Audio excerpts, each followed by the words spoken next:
On Fox Sports Florida is brought to you by your Southeast Toyota dealer. Get all the quality and reliability of a Toyota during Toyota's Best for Less sales event. Toyota moving forward. By Aflac, we've got you under our wing. And by Publix, where shopping is a pleasure. A 3-hour tour or delay before first pitch. But the Marlins are ready. There's still some rain falling. Late night with the fish. Here we go, folks. Braves record 69 and 62. Atlanta looks this way. Matt Diaz in the leadoff spot. Martin Prado's at second. Chippers at third. Brian McCann's in the lineup in this one. He hits cleanup. Garrett Anderson in left field. Yunel Escobar had 2 hits last night.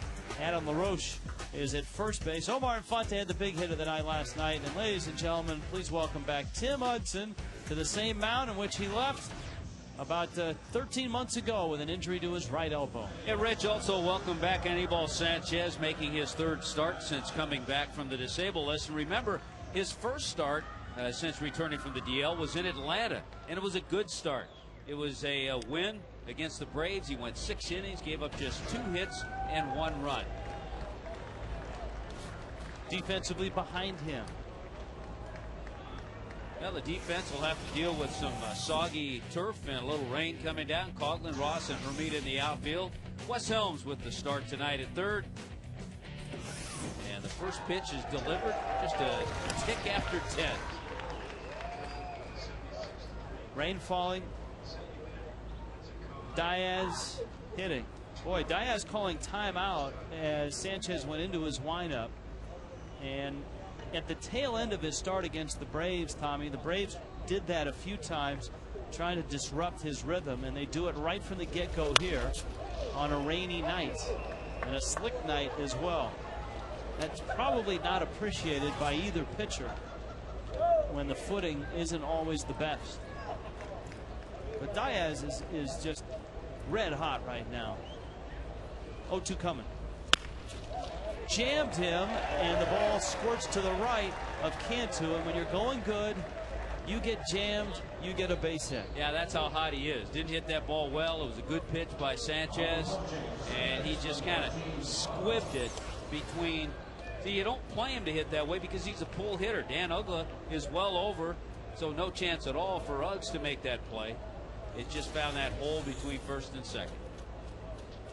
Diaz had a terrific August, and he opens up September with a base hit. Here's Prado. I think another thing to think about, Rich, is that we've been told that, yeah, there's a window where the rain is going to be light, but there's more to come. So I think it's important for either team to try to score, and I think you saw that with Bobby Cox having Prado try to drop down a bunt. So I think it's something that we'll see both teams try to get on the scoreboard quickly. Sanchez over to first.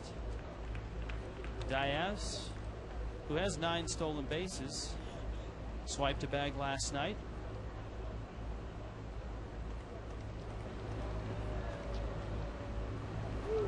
And Sanchez to the plate with a high fastball for a strike, and it's 0-2. Boy, Sanchez was brilliant against the Braves in Atlanta. He flirted with a no-hitter. Lost his no-hitter in the 6th inning. Javier Vasquez, the opposing pitcher, broke it up with a single. The thing we saw, and there was a little bit of it right there, we saw a live fastball in Atlanta, and that was a good fastball there. 0-2 coming to Prado, and it's fouled off.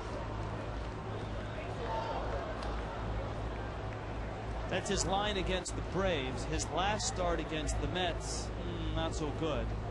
3 2/3 innings, 4 runs, 8 hits.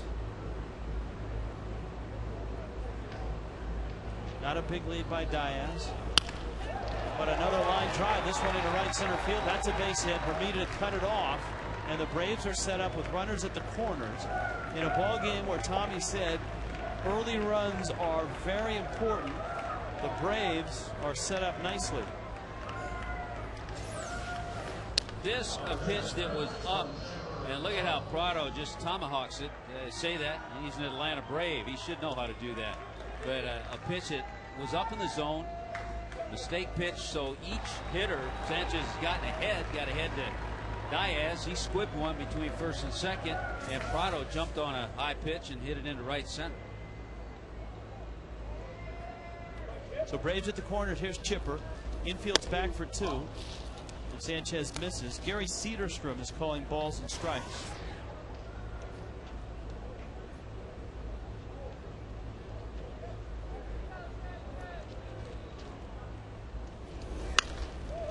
Sanchez gets a strike, and it's 1-1.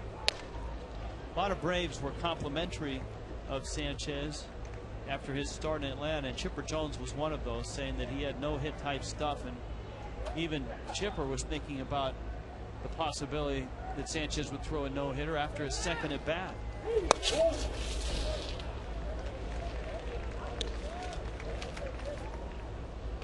Talking to Mark Wiley about the differences in the 2 starts, and you know, he spent time on the disabled list, pitched the way he did in Atlanta, and then things just kind of get out of whack that second turnaround. Ground ball, should be 2. Got 1 there, got 2 there, but the Braves get their run and have an early lead.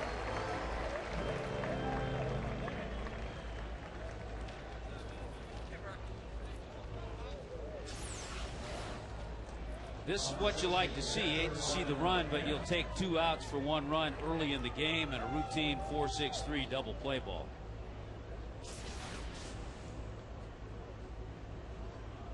Here is McCann. Brian McCann had the night off last night. Boy, pretty good pitch. Is ball 1. It's 1-0. You can see McCann's numbers. Just one of the premier catchers in baseball. And in the National League, he's been an all-star all 4 seasons.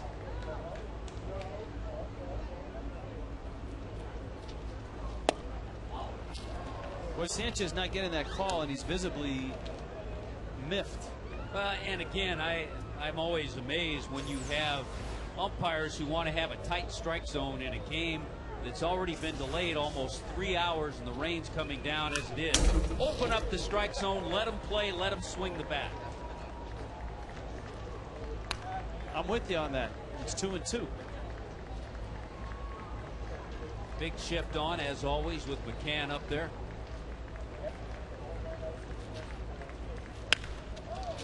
Another jam shot, and that's Ugla who's back there and makes the catch.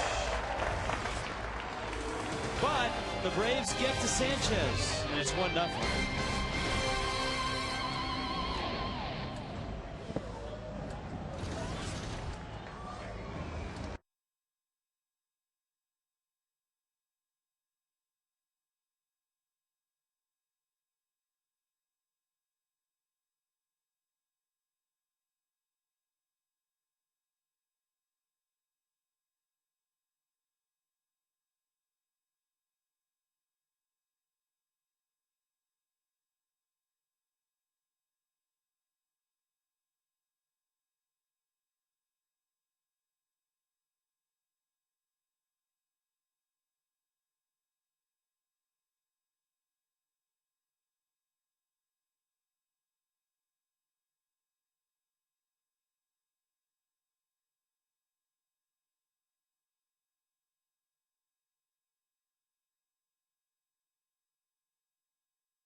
Presentado por Taco Bell.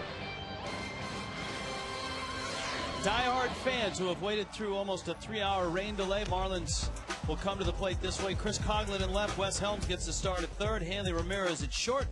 Jorge Cantu at first. Bake in the 5 spot. Dan Ugla second. Cody Ross in center.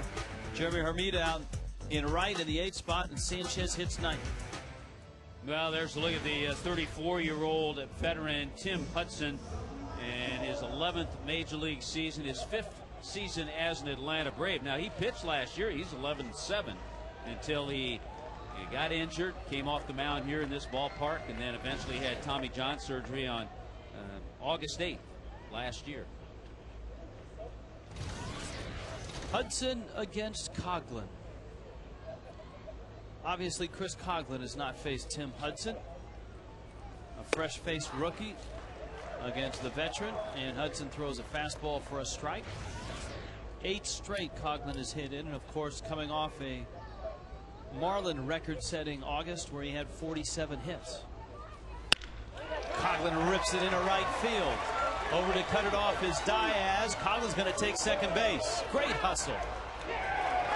There's a difference with Frank Poor out there. When he was a member of the Braves, you probably wouldn't think about that. But Diaz, a below-average outfielder. Plus, that ball was deep. Plus, it's wet. It's wet turf out there. Coghlan took advantage of that. Great swing. It's our checkers double early here in this ball game. So it only took Chris Coghlan 2 pitches to sum up Tim Hudson, and he bangs that ball into right center with some authority. A 9-game hitting streak. Wes Helms now. All right, professional at bat is what the Marlins need here against Hudson, who surely is going to try to jam Helms because Wes wants to move Coghlan up to third for Hanley to tie this game. The interesting thing, Rich, in Hudson's rehab starts, he had 6 starts in the minor leagues. He pitched 23 1/3 innings. He gave up 29 hits. So he didn't have command from what we were told of his fastball. It started to get a little bit better in his last outing. Helms stands in. Hudson's fastball, Helms drives it. That's into right center field. Infante dives it, doesn't get it. And it skips all the way to Diaz. Coghlan was tagging, and he's at third. And the Marlins have second and third, and nobody out. Infante showed great range last night. He made a couple of plays in the gap, and Coghlan, aware of that, was tagging at third in case he made the catch. It's a great play by Diaz to back up. Also aware of the fact that in watching Infante, who doesn't play center field a lot, plays very deep, and he wasn't able to get to that ball. Took a bad route to it, and it dropped. West gets the double, but because of that, you saw Coghlan tagging up. He can only make it to third, and keep in mind, nobody out. So it's double and double, but no runs yet. Hanley stands in.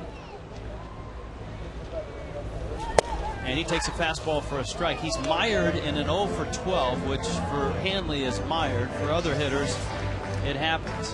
Doesn't happen often to Hanley.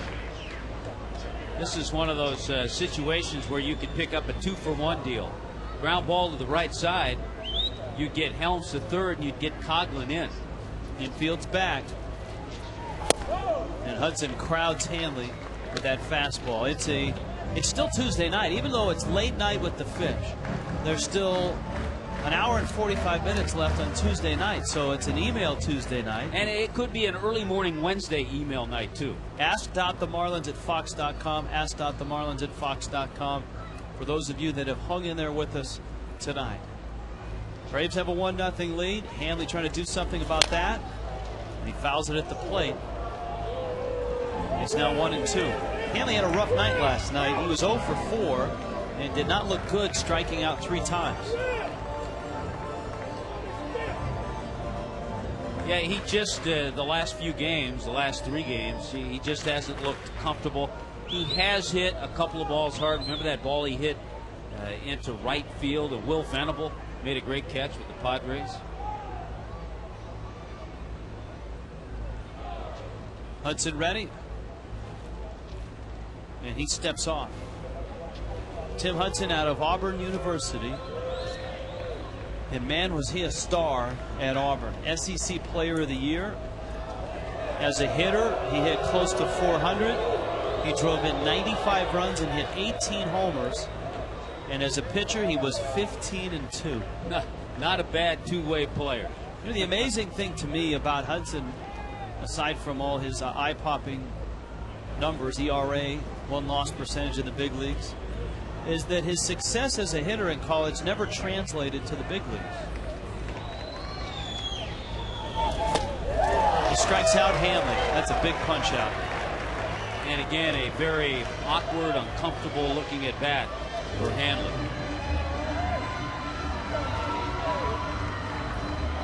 Let's see what the defense looks like tonight for Bobby Cox's Atlanta Braves. Garrett Anderson, Infante, Diaz in the outfield. Chipper Jones, Adam LaRoche, Escobar and Prado up the middle, and Brian McCann, who did not play last night, got the night off. He's in there tonight. Now it's up to Cantu here with one out, runner second and third. Baker's on deck. Hudson crowds him, and it's 1-0. Cantu a couple doubles last night on a 2-for-4 night. He is 3 for 8 against Hudson in his career.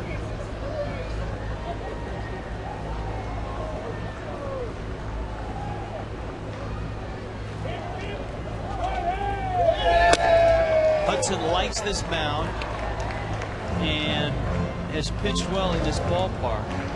5-1 with an ERA of 2.59 in what is now Landshark Stadium. Of course, Hudson's been around long enough where he's probably gone through 3 or 4 different names in this park.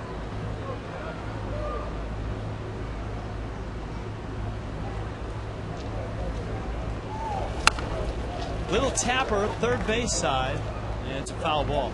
Interesting point, and I've actually thought the same thing about Hudson's batting in college, not translating. But remember, his first 6-7 years in big leagues were with Oakland, with DH, so he really didn't get a chance to swing the bat that much. Does not have a home run as a major leaguer. That's amazing to me that he hasn't homered. He had 18 his senior year at Auburn, and in 271 career at bats, no home runs. Right now, he's got the thoughts going through his head the way Josh Johnson had in Los Angeles after coming back from Tommy John surgery. 13 months for Hudson. Cantu line drive, that's a base hit. Big hit. Coughlin's coming in. Right behind him is Wes Helms. And Jorge Cantu comes through 2-1 fish. Just a good swing. He stayed back. He didn't try to pull it too much. Stayed behind the ball and just got enough of it to pick up 2 big RBIs. 73 RBIs now for Jorge Cantu. There it is, inside out. Stays inside the ball, goes the other way.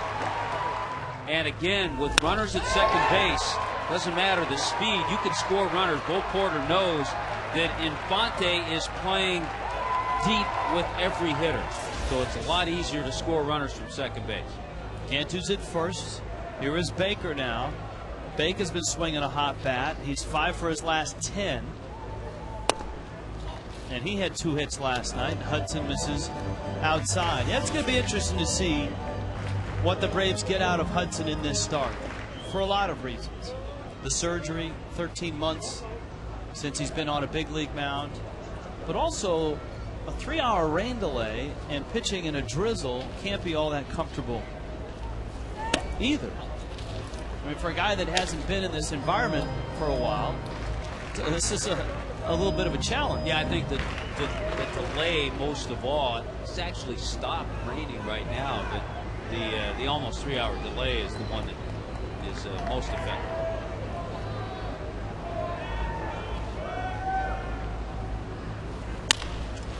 Baker's chopper, LaRoche, out there and out at first. So a double play, 3-6-3. Marlins, though, get 2, lead it 2-1.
Suki brings you our weather. Come play our way. It's 76 right now. Look at the humidity.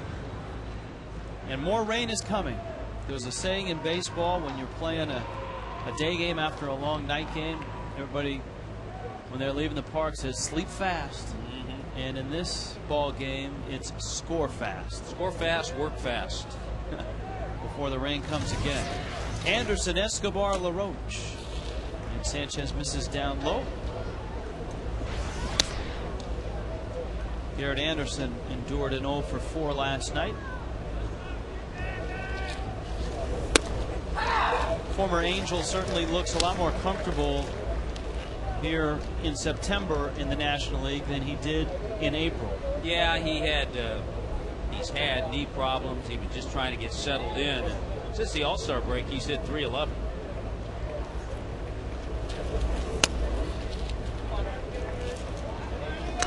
Sanchez with a count 2-1.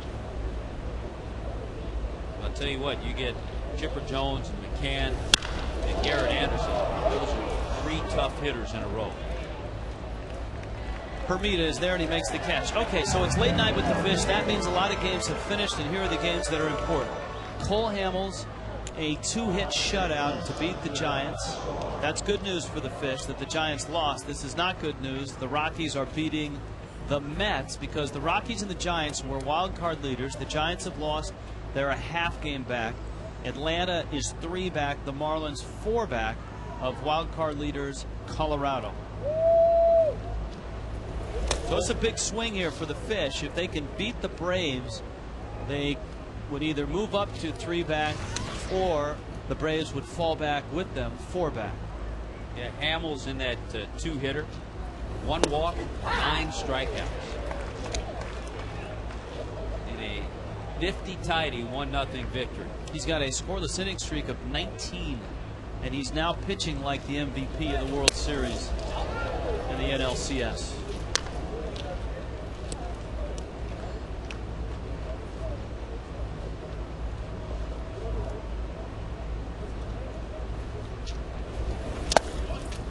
Sanchez misses down low.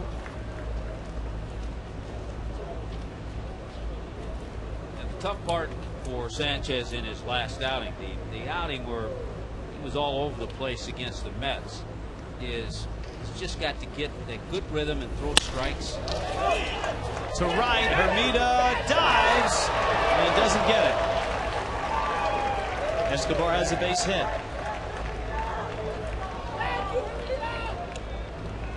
You know one thing, when you make a dive for a ball on the turf the way it is tonight, you're going to skid a little bit.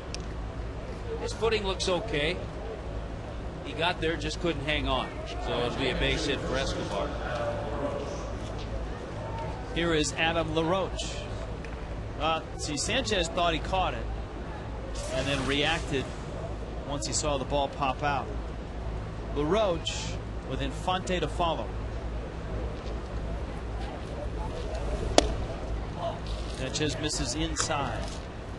It still is email Tuesday night. An email from Ellen in Coral Springs. She was at the game for 2 hours. Didn't know if it was going to go on, so she went home back to Coral Springs.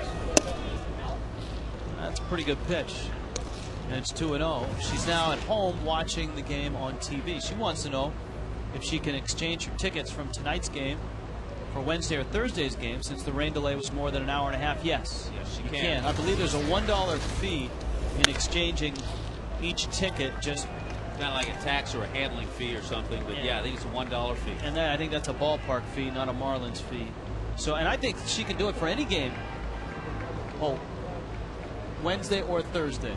Oh, Monday through Thursday, I'm being told. All right. I'm being told that's ball 4 as well. LaRoche is aboard. So runners first and second. All right, Marlins season ticket holders, be on the lookout for your season ticket renewal package. Renew your seats today. Enjoy maximum savings and rewards. And hold your seating for the new Marlins ballpark. Renew by phone, 1-877-MARLINS, or online at marlins.com. So if you had a ticket and you were at the game and you went home Monday through Thursday, you can exchange your ticket for one of those games. Here's Infante now. Now runners in scoring position. Infante has been one of the best in baseball, which sounds kind of odd to say because he's Omar Infante, but you go back to 2006, he's hitting 370. Yeah, it's incredible if you talk to a lot of baseball people about clutch hitters. I don't think Omar Infante's name would come up. Ground ball, Hanley has it. Ugla on the turn, makes the throw just in time. Big double play. Sanchez gets out of the inning. Nicely done by Hanley Ramirez. That was a rocket. 2-1 Fish.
That man, Hanley Ramirez. Well, he made a nice pick on this ball that was smoked by Infante. And it's good to see because there's that short hop. He cradles it and gets it over to Dan Ugla. Because in years past, sometimes Hanley, when the offense wasn't there, it would affect his defense. And he's made some nice plays last night. Started some double plays. 45 consecutive games now without an error for Hanley. Ugla Ross Hermida will climb in against Tim Hudson.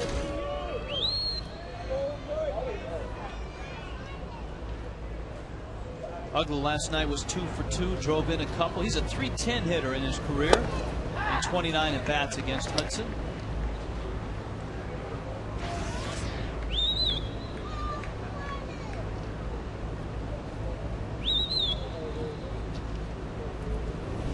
Breaking ball. On the ground, Escobar around it. He has one of the best throwing arms in all of baseball as a shortstop. Well, we saw Kawakami last night throw a lot of slow breaking balls to Dan Ugla, and Hudson broke his out there.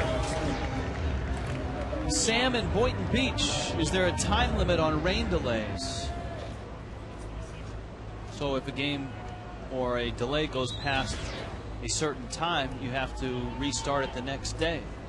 It's my birthday, so can you please answer my question early in the game? Because I have to wake up and go to school in the morning. Yeah, wow. This is a tough one for him. Yeah. Did you see that call? Wow, yeah. And you could read Cody's lips. That's hot. He said it. Here's the 0-1. Ross pulls it foul. This is a pitch before.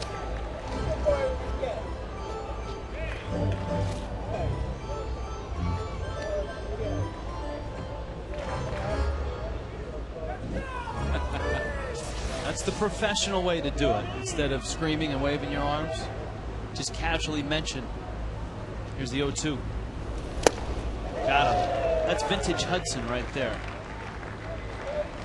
that release point from his slider to his fastball. Yeah. There's very little variation. He's got the slider, the fastball, the change split that he uses. You know, the couple of things surrounding his start tonight and also his performances for this month, where he fits into the Braves' plans this year and how they use him, and where he fits into their plans next year.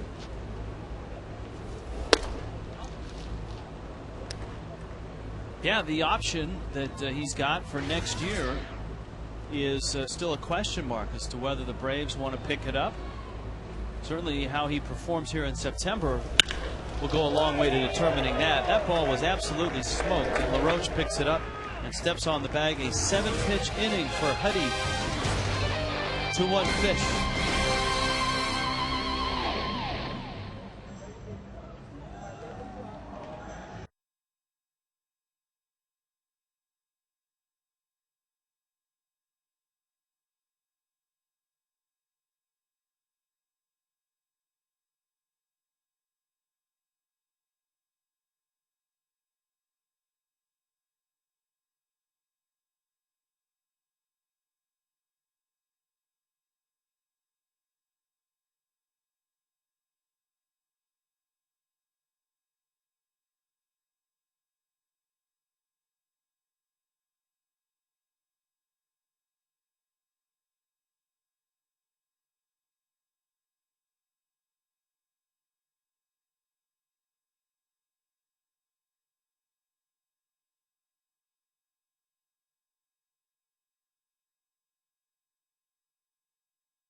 The Marlins on top of the Braves. This copyright telecast is presented by the authority of the Florida Marlins, may not be reproduced or retransmitted in any form, and the accounts and descriptions of this game may not be disseminated without the express written consent of the Florida Marlins or Tommy Aaron.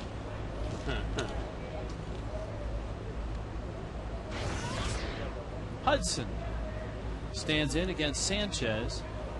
Tommy, Anibal Sanchez has not had good control in this ball game. You know, so far the help he's had has been the double play ball. 33 pitches. And he can't throw a strike to Jim Hudson. And only 18 of them strikes.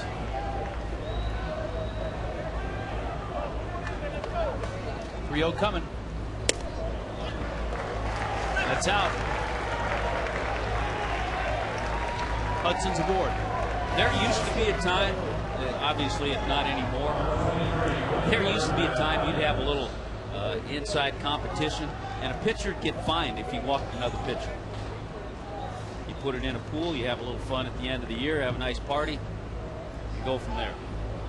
I don't think that's done anymore.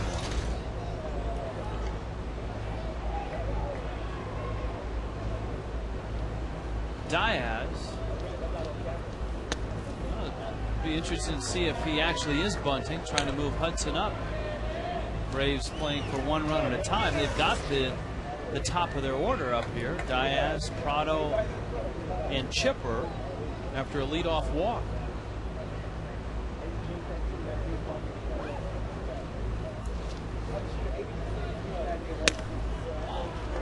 He's all over the place. Diaz may just be bluffing, just trying to throw Sanchez off. And everyone's coming to the mound right now trying to calm him down, both Hanley and Helms. He's only thrown 3 of 10 first pitch strikes.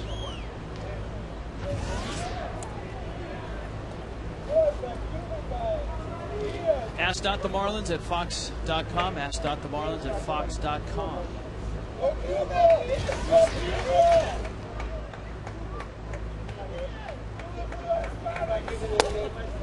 Sanchez has gone 3-0 and has yet to throw a strike this inning. In a game that might be a short one, if he continues this, Tommy, he might get an early hook.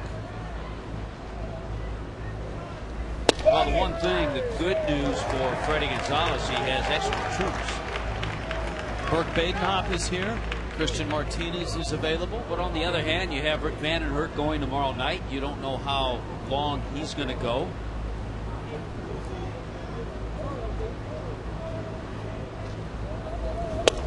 There's a strike. I agree with you. Both managers are playing this game as if it's the 6th or the 7th inning right now. Because I think they both know that there is rain in the forecast a little later on. 3-2 coming with Hudson at first.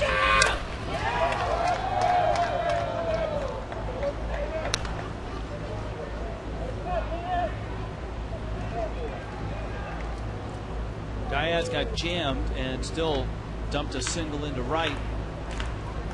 He scored on the double play ball off the bat of Chipper Jones. Ground ball. This one's going to find center field, and Diaz just continues to hit and hit and hit. My goodness. Runners first and second now. Diaz, of course, kills the Marlins. He's about .425 in his career. It's the highest average of any player with at least 100 at-bats against the Fish. And in this ballpark, he's close to .430 in his career. Now let's see if Prado is bunting. This is really treacherous here. You got a wet track. If you're charging in to field a bunt, the ball's going to be wet. The footing underneath you will be unsure. And another pitch out of the strike zone on the first pitch.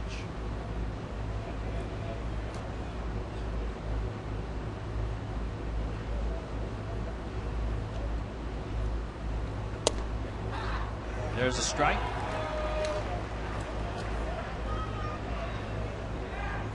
Martin Prado has played well at second base for Bobby Cox. He and Sanchez are out of the same hometown in Venezuela, Maracay, Miguel Cabrera's hometown.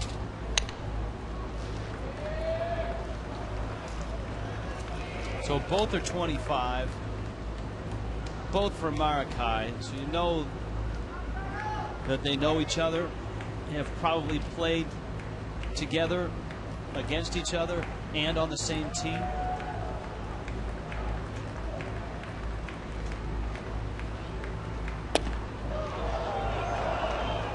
Just missed.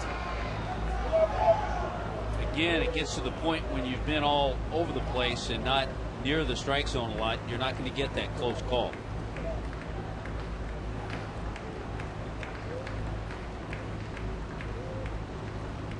Prado steps out.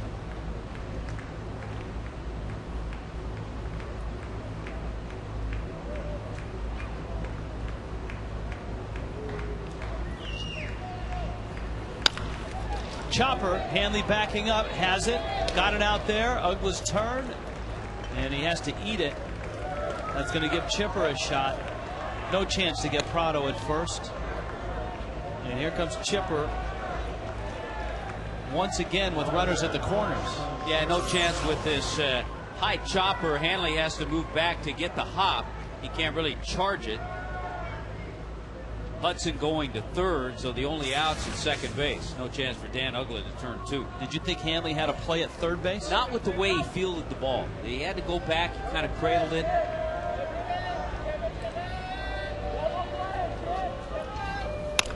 Chipper cues one foul.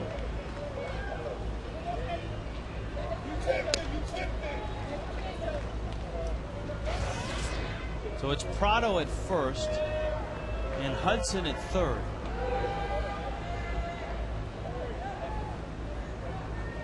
Sanchez has 2 double plays in 2 innings.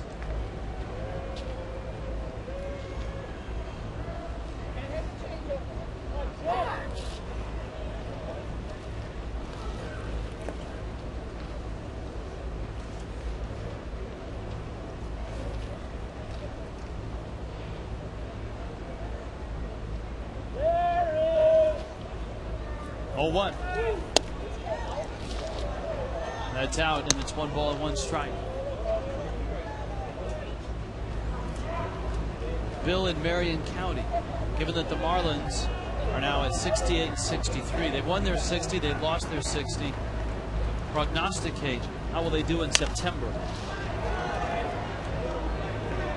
Well, September for the Marlins, it's an interesting month. You've got plenty of Braves to go. Marlins still have to go back to Atlanta.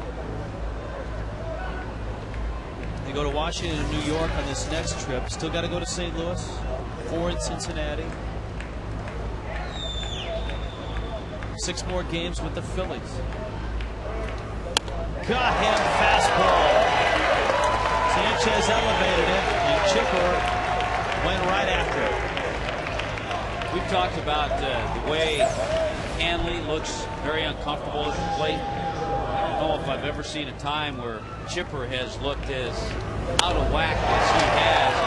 He came into this game 6 for his last 50. So now just 6 for 52. And he has struggled. He is struggling. But a good hitter here still to get, and that's McCann. All of a sudden, Sanchez looks like he's got a little more feel and a little more touch. And the last 2 hitters, first pitch strikes. Makes a difference.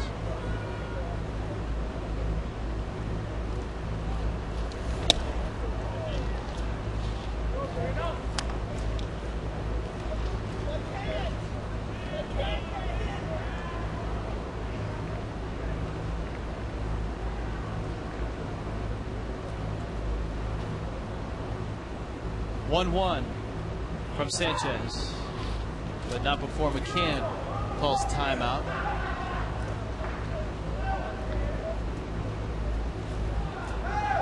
Sanchez got him to pop out, finish off the first. 2-1 Marlins after about a 3-hour rain delay, 2 hours and 50 minutes to be exact.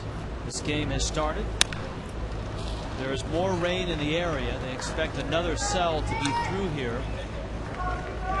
And so you can almost sense that the Marlins and the Braves are rushing to get the 5 innings in a very important ball game for both of these teams.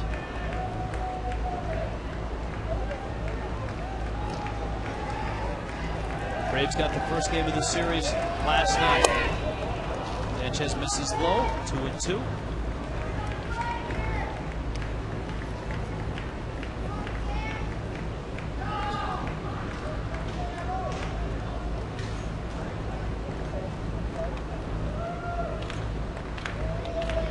Things are going on the West Coast already.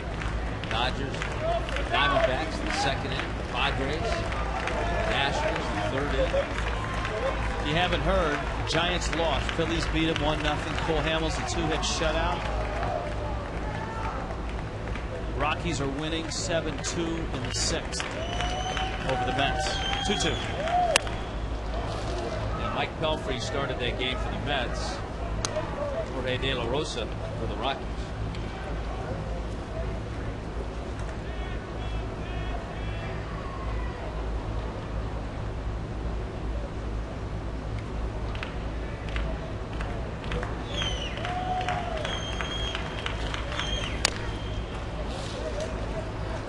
Still 2-2.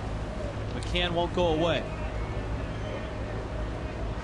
Well, Brian McCann, we've talked about the quality type of hitter he is. He's a guy that gives you power but doesn't strike out a whole lot. So far this year, just 63 times. Boy, McCann, and you know he's got the glasses issue. Again, I know he has that issue, but we've seen other hitters do it. This is a time where the home plate umpire has to say, let's go, fellas. I think there's rain in the area. Let's get this game played. Umpire has to take charge. He can handle the game. He can set the pace and tone of the game.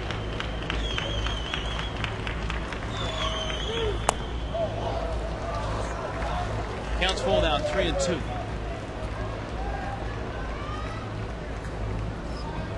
It was McCann who hit that big 3-run homer last Sunday against the Marlins. That was against Ricky Nolasco in the Braves 7-5 win. 3-2 coming. Pop up, and it's out of play.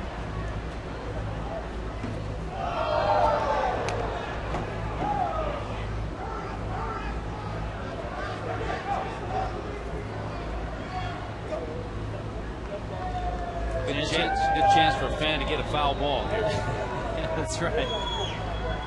They deserve it. Anyone that has stuck around through this. And again, McCann steps out.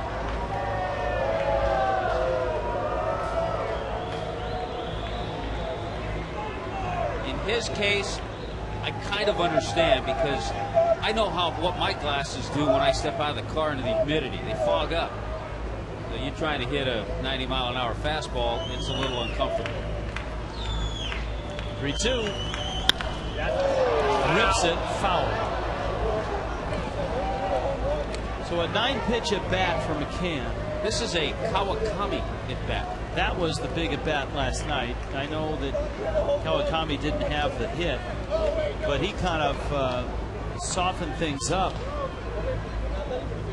as the Braves got to Josh Johnson.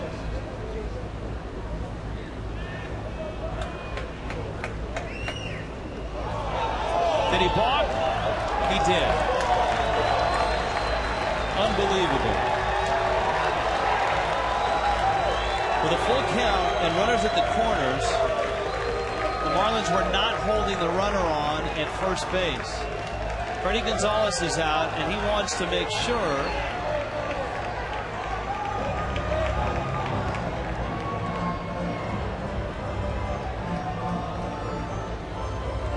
but for Sanchez, a brain freeze, and it costs him a run. Yeah, and that's what it is. Let's see. I think Freddie may have asked, did he step off? I don't think he did. No, that was just a move to first. Yeah. And either a brain freeze on his part, or he didn't communicate with his first baseman. And McCann tattoos one to center field. Ross goes back. He looks up. Top of the wall. Braves have the lead. Just because you have a brain freeze doesn't mean you have to make a mistake pitch. You've got to refocus, get your eyes set on McCann, who's a good hitter, and make a good pitch. And he made a bad pitch. McCann took advantage of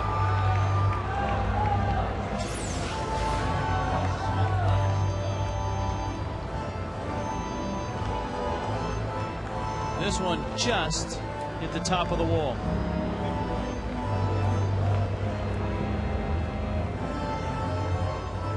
It's too late to get out there and have him regroup now. Should have regrouped before you make that pitch to Brian McCann.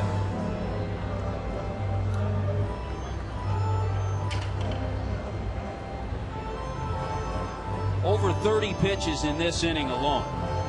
Over 60 pitches in this game already. And the Marlins bullpen is in action. You can't expect to win games and challenge for a wild card if you have pitchers go out there every so often and give you starts like this one tonight. Marlins, the last 2 ball games, have kind of had an escape from that. Actually 3 games with Nolasco, West, and JJ. Breaking ball misses. But of course, you go back to late last week with the Volstad start of an inning and 2/3. Sanchez 3 2/3. He's 2-0 now on Garrett Anderson. See, you've got extra guys. The bullpen looks like it's going to get busy because you can't let this continue. You don't want to bury yourself. You don't know how long this game's going to last. You don't know if rain is coming. Anderson pops it up. Ross comes charging in. And the Braves come charging back. They take the lead 3-2.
One of the best show and tells of all time for your student. Take Josh Johnson to school contest. Sign up at any South Florida Metro PCS location or guest services at Landshark Stadium for your chance to send Marlins player Josh Johnson to your child's school. Metro PCS, unlimit yourself.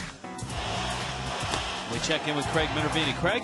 Well, thank you, Rich. Tomorrow is Roberto Clemente Day, and I should say, well, about an hour and 5 minutes away for the event tomorrow. And Hanley Ramirez is the Marlins' local recipient. Each ball club has one player to represent them for outstanding service to the community and also outstanding skills on the ball field. Now, Hanley will be in the voting now for the national player, and you can get in on that at www.chevy.com/Clemente. www.chevy.com/Clemente, and vote for Hanley or wherever you like to see to honor Roberto Clemente's legacy, the 12-time All-Star, of course, who died on that tragic New Year's Eve flight, bringing support to the earthquake victims in Nicaragua back in 1972 on New Year's Day. Should be a great day around baseball tomorrow, honoring the Clemente finalists. Guys? Tim Hudson, by the way, out Anibal Sanchez. The difference, Tim Hudson, veteran pitcher, what did he do? 3 pitches, and he disposed of the pitcher. Anibal Sanchez walked Tim Hudson. Coughlin doubled in the first. Marlins got 2 in the first. Couple of doubles. Coughlin and Helms, and a 2-run single by Cantu. And Hudson goes after Coughlin with a fastball that misses up. Dave from Gainesville. It is still an email Tuesday. He's going to be in D.C. this weekend for his sister's wedding. Line drive. Coughlin's got another hit. How many times do you say line drive from Coughlin? Pretty sweet.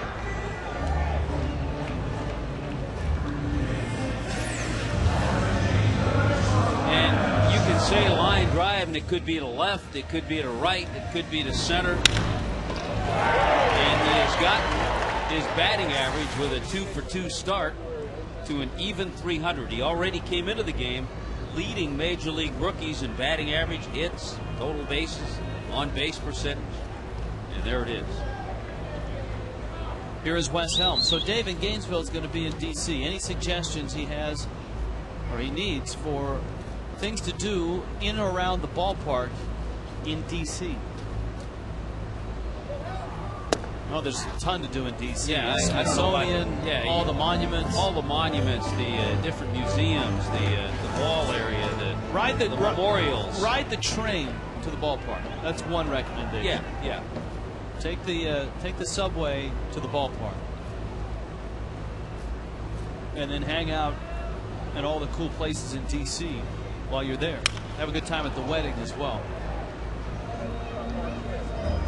Of all the monuments, which is your favorite in Washington, D.C.?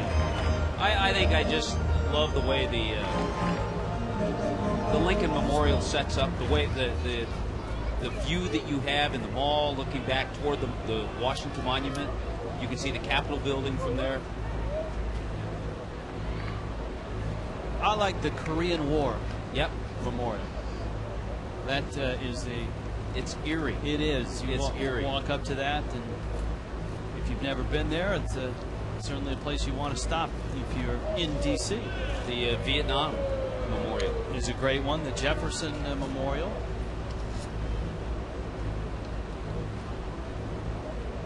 Yeah, you can find so many things to do there, you might forget to go to the game.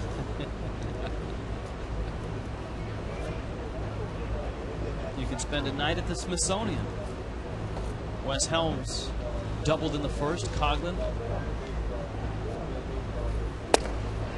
Hudson misses away on the 0-2, and it's 1-2.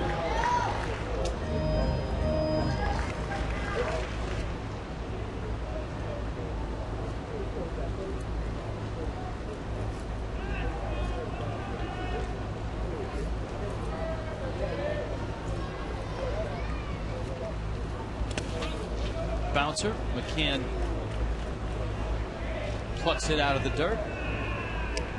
When will the Marlins unveil the Miami Marlin uniforms and colors? This is Scott in Miami. It would make sense for them to give fans enough time to buy some merchandise before the first game of the new stadium. I would think end of 2011. Yeah, I would agree with you. Give you off-season, Christmas, all of that. Holidays, Hanukkah, whatever you want to do, you get some new Marlin gear. Probably have at one of those swanky clubs down in South Beach a big fashion show uniform unveiling. I like that idea. You think we'll be invited? I hope so.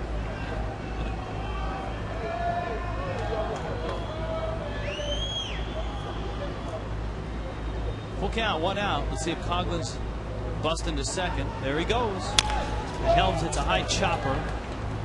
It's foul. That was interesting because a lot of times with a runner moving, with a right-handed batter up there, the second baseman will cover. And this particular case, this is why shortstops and second basemen communicate. Escobar, the shortstop, was covering. So I don't know if West picked that up, but he actually tried to pull a ball because that space was open on the left side of the infield. Now, there's a pretty good conversation going on between Escobar and Prado after that. So I don't know what they'll do on this next pitch.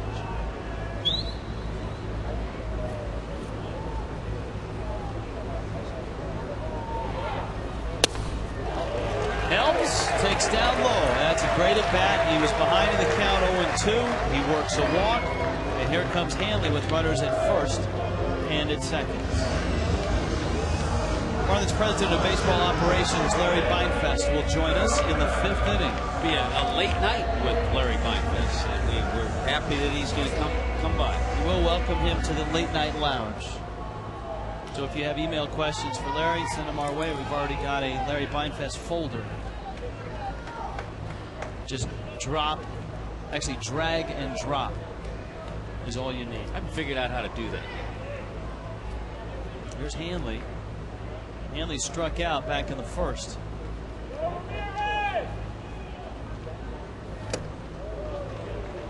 And Hudson comes inside. It's 1-0.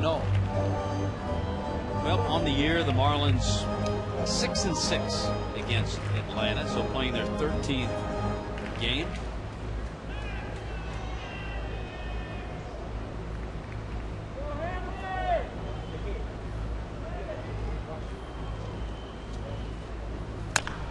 The question is, will one of these teams use the other to catapult themselves closer in the wild card, or will they just simply knock each other off and stay 3 or 4 games behind the Rockies/Giants? Yeah, you think about that, and after this series, 15 games, and then just a 3-game series in Atlanta, so 3 more after this series is over.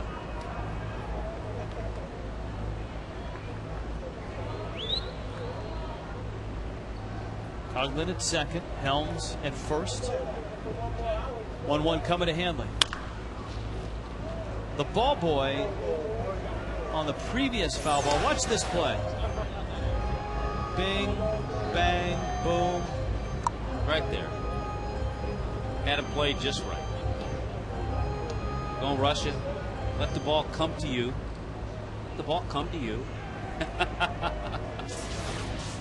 It seems, Tommy, that the Braves are getting Hanley out with pitches that are low and in or low and away. Well, right now, when you pull off the ball, you don't see the ball as well, and we've seen him swing at pitches out of the zone. With the count 1-2, I'd be surprised if Hudson gives him anything close. He doesn't try to get him to chase something.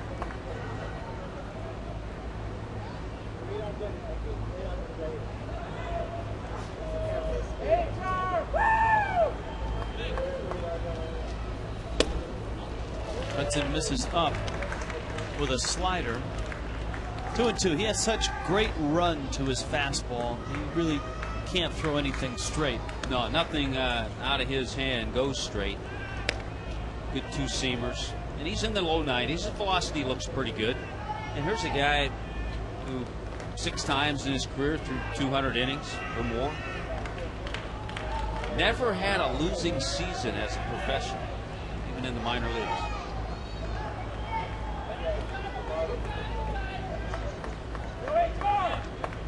Two. Hanley hits a squibber out towards second. Prado gets one, and that's it. Escobar has to eat it. And so Hanley is at first. Here comes Cantu. It really makes a difference, and you can see in the lineup when Hanley doesn't hit. And we've been so spoiled. He had a slump like this all year. He's 0 for 14. 0 for 12 was his longest stretch all year. And it's such a different look because we're so used to seeing Hanley bang out base hit, drive in some runs, and then Jorge Cantu coming up. 2-run single in the first for Cantu. Got good speed at both bases, first and third.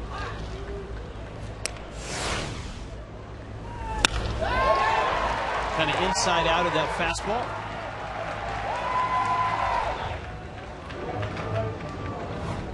He's now 4 for 9 in his career against Tim Hudson.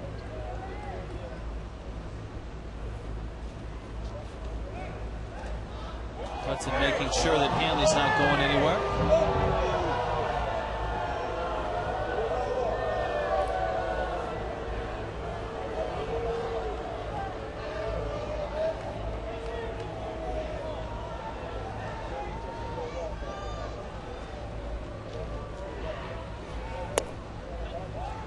One ball, one strike. Festa has this email. What is the latest start time you've ever experienced due to a rain delay? Maybe he's overlooking it, he says, but he can't recall a 7 o'clock Marlins game ever starting 3 hours later.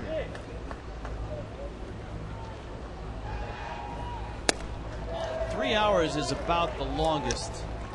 Remember there was a game this year, was it at Yankee Stadium, where they waited like 7 or 8 hours? Something, yep. Something pretty ridiculous, yeah. I want to say it was the Nationals that were in Yankee Stadium. That was the night we were in Boston, and I think the Marlins game was shortened by rain that night. 2-1 pitch. It was yanked foul. It was that 5-inning Ricky Nolasco win against John Lester.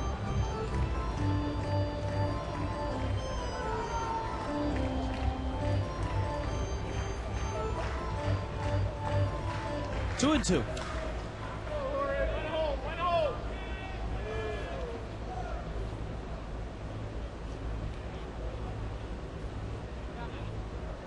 Hudson wants to make sure he gets time. We've already seen one pitcher balk a run home. That was Anibal Sanchez.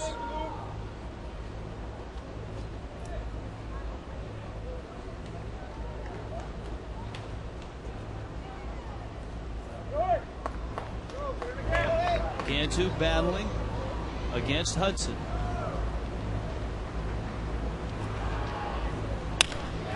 Line drive. Prado. 3-2 Braves. They hang on to the lead.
Late Night with the Fish. Rich Waltz, Tommy Hutton, Craig Minervini, John Solser, our producer, Jim Holly, our household name director, Kenny Lee, our graphics coordinator. Maybal Sanchez, the Marlins starter, has had a very uneven start so far. He's thrown a lot of pitches, and he has given up 3 runs. Escobar climbs in. LaRoche and Infante to follow.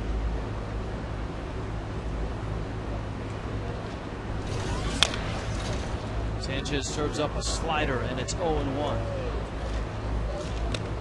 Mets have a run, but still trail Colorado 7-3 in the 7th.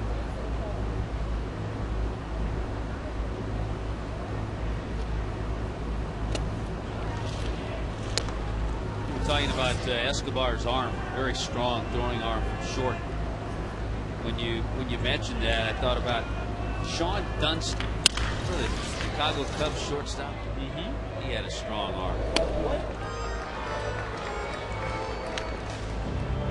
The 3 best throwing arms in the National League. We'll save that until after the duck comes by. You think the duck is still awake? Combined teammate home runs. Who had more? Mays and McCovey with the Giants, or Aaron and Matthews with the Braves?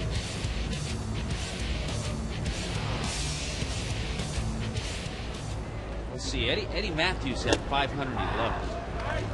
It's just one of those numbers that always. Mays was a Giant before McCovey, because Mays was a New York Giant, and McCovey first got to the scene, I believe, in San Francisco, and then McCovey was a Giant after Mays left in the 70s, even though McCovey went to, I believe, the Padres and maybe Oakland in the final years of his career.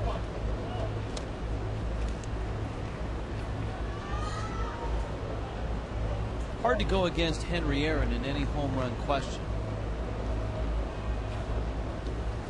So I will go Aaron and Matthews.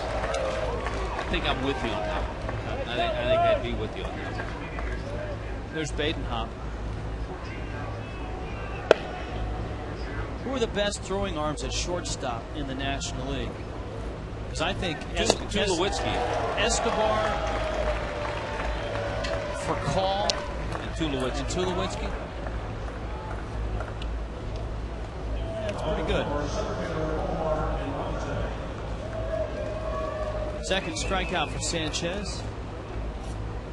Here comes Infante, but the Marlins are fine. There's nobody on base. Reading about Rafael Furcal was away from the ball club. I think he joined the team, but he did not play last night. Of course, the LA area outside of Los Angeles, La Cañada, with some awful fires, and Furcal has a home there, and his family had to evacuate. So Joe Torre, realizing the severity of that, kept him out of the lineup and allowed him to take care of his family.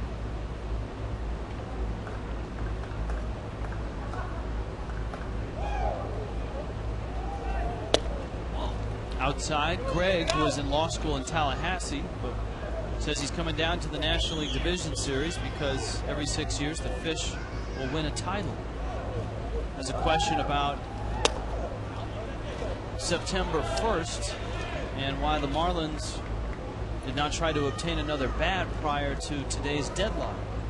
That's a Larry Beinfest question. That's right, we'll have him.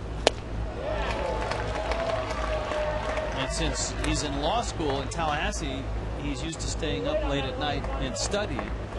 So he's probably... This game fits right into his schedule. He's probably reviewing some prior case law from some obscure judgment somewhere that he's going to go over in class. Reading his briefs. Yeah. Most people are watching this game in their briefs. Sanchez strikes out Infante. And that's a 1-2-3 inning. That's the first 1-2-3 inning by Sanchez anoche.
97.7 Marooney by Checkers, Little Place, Big Taste by Corona, official sponsor of the timeout. Late night with the Fish. Glad you're still with us. I love the steel drums. Hard to beat it. That's for you dancing in your briefs if you're watching this one. John Baker going to lead it off. Dan Uggla, Cody Ross in the fourth against Tim Hudson in a one-run game. With rain a possibility, we're getting closer to that magical 5-inning mark. Hudson against Baker. John yanks a ground ball to first. LaRoche. And there's one out.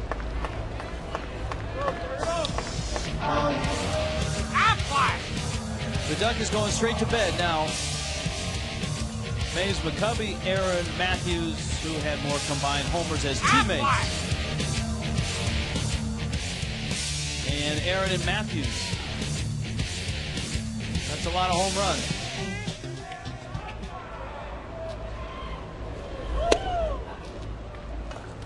Yeah, those early Milwaukee Braves days with Joe Adcock, Eddie Matthews, Hank Aaron.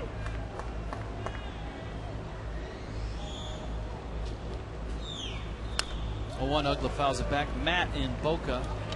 Just wanted to point out that since the comment was made that if Hanley went 0 for 35, he'd still be in the lead for the batting race. Well, now he's 0 for 14.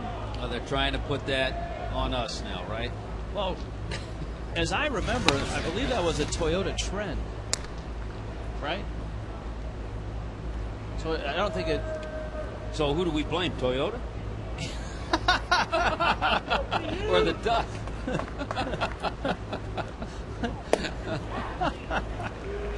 Oh man, Uggla strikes out. And here comes Cody Ross. Speaking of Toyota,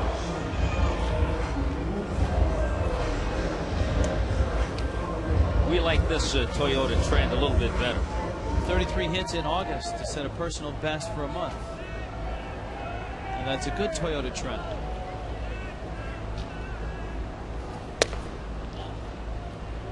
Hudson misses outside. Matt, that's a two-part email coming from Matt. What do you guys think about moving Ross to right, having Maben play center field the rest of the way? I don't know if it'll be the rest of the way, but I think we'll see that. And he said, Red Bull is on me tonight, boys. Stay away. Send it on over.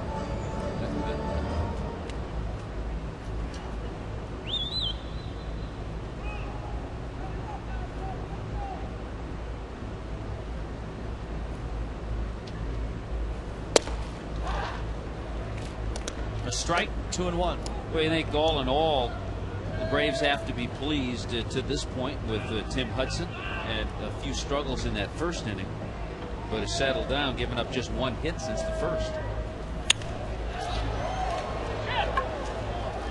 McCann makes a catch. A 9-pitch inning. Tim Hudson has returned to the big leagues and has settled in.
it short.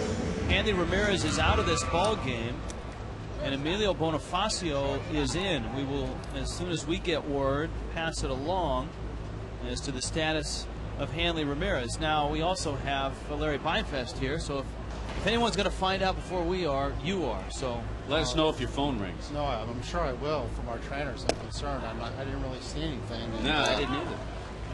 Hopefully he's okay, but yeah, I should get something here in a minute. And so Hanley sits. Sanchez settled into the ball game finally in the fourth. An uneven first, second, and third, but a 1-2-3 fourth. And Hudson swings and misses, and the count's 1-2. Larry, what have you seen from Sanchez in this start so far tonight?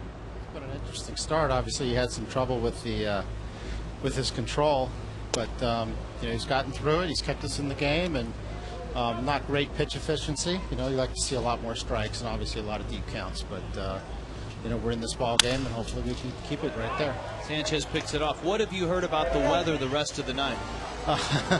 No comment. No, hopefully it'll just stay like this. It's past my bedtime as it is, but yeah, that was lengthy and unfortunate, but it looks okay, and last report is we're going to be okay. Okay, good. All right, that's good. Well, we had a couple of good questions earlier. Yeah, well, you're going to test my scrolling ability now because I gotta find it. We've had a couple people asking about the call-ups and why certain players are up, if any more are headed in this direction.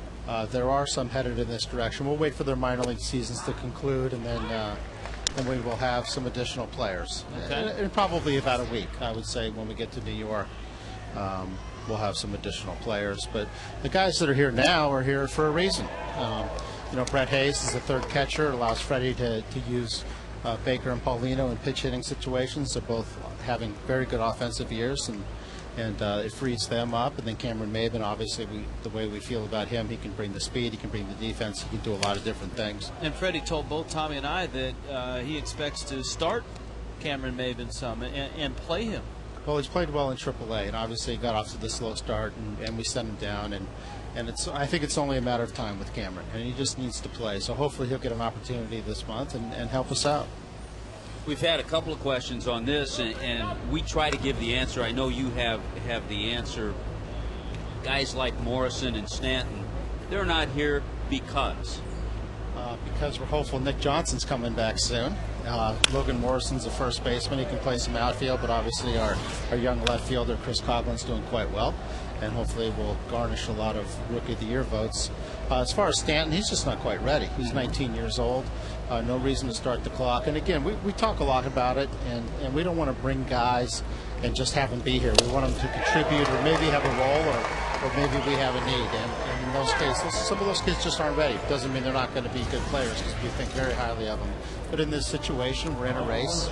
And we want guys that are going to help us. How about the report on Nick today? How'd everything go? Well, it was abbreviated. They had some problems up in Jupiter as well with the rain, and he had one at bat. I think he had a double, and then we pulled him out precautionary with the rain, and the field conditions weren't great, and we didn't want to aggravate the hamstring. So hopefully he gets some more at bats tomorrow in Jupiter. Breaking ball and a strike to Martin Prado. Now, last night Tommy and I were talking about the signings of Brad Penny and John Smoltz, and how that was not a mechanism of teams going out, courting those guys, throwing money at them. It was a matter of those players free and clear of their clubs selecting a team to play for. Can you talk about that process? Well, I mean, we had interest in Brad. We wanted to bring Brad back, and I think it would have been a nice fit here. The organization thought it would have been a nice fit, but he was a free agent. Free agent means you are free, and he obviously chose to go elsewhere. We were hopeful it would have been here. It didn't work out, and we'll move on, and good for Sanchez to fight through this. Cantu picks it up, steps on the bag, and Sanchez has retired 7 in a row. Marlins down a run to the Braves. More with Larry when we return.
nation's fastest 3G network, AT&T, your world delivered. Jeremy Hermida takes outside from Tim Hudson. 2 hours and 50 minutes of rain delay. Ball game starts. Both teams come out of the chute early. And the Braves have a 3-2 lead going into the bottom of the 5th inning. Rich Welts, Tommy Hutton, Larry Beinfest joining us. In terms of guys like Smoltz and Penny, and then last night late the Dodgers acquiring Tomey and Garland. Any other movement? I know that it won't affect postseason roster, but do you think there'll be any other movement for, if not the Marlins, other major league teams? It'll be light. You know, I remember a few years ago we picked up David Weathers. It was after September 1st. You know, there will be some opportunities. Generally, it is light. And I do have a Hanley Ramirez updated. It's a tight left hamstring. Hopefully, it is not severe. And so maybe going up the line on that fielder's choice. Yeah, I'm not sure. I'm not sure, but hopefully he'll be okay. Hermida hits a fly ball to left field. Anderson is over and makes the catch. And the rule is, if you're not on someone's roster by September 1st, you cannot be placed on a postseason roster. There's a series of rules, but generally you have to be in that organization on August 31st. And then there's some other scenarios where you can qualify for the postseason, but you have to be in that organization on August 31. So, example, we brought up Cameron last night, who's coming up to the plate. Post game, he was on our roster. We made the move to Ayala. He is postseason eligible, and we wanted to have that happen. So Maben stands in. What did you see in AAA that Maben has improved on from the start of the season where he struggled in the big leagues?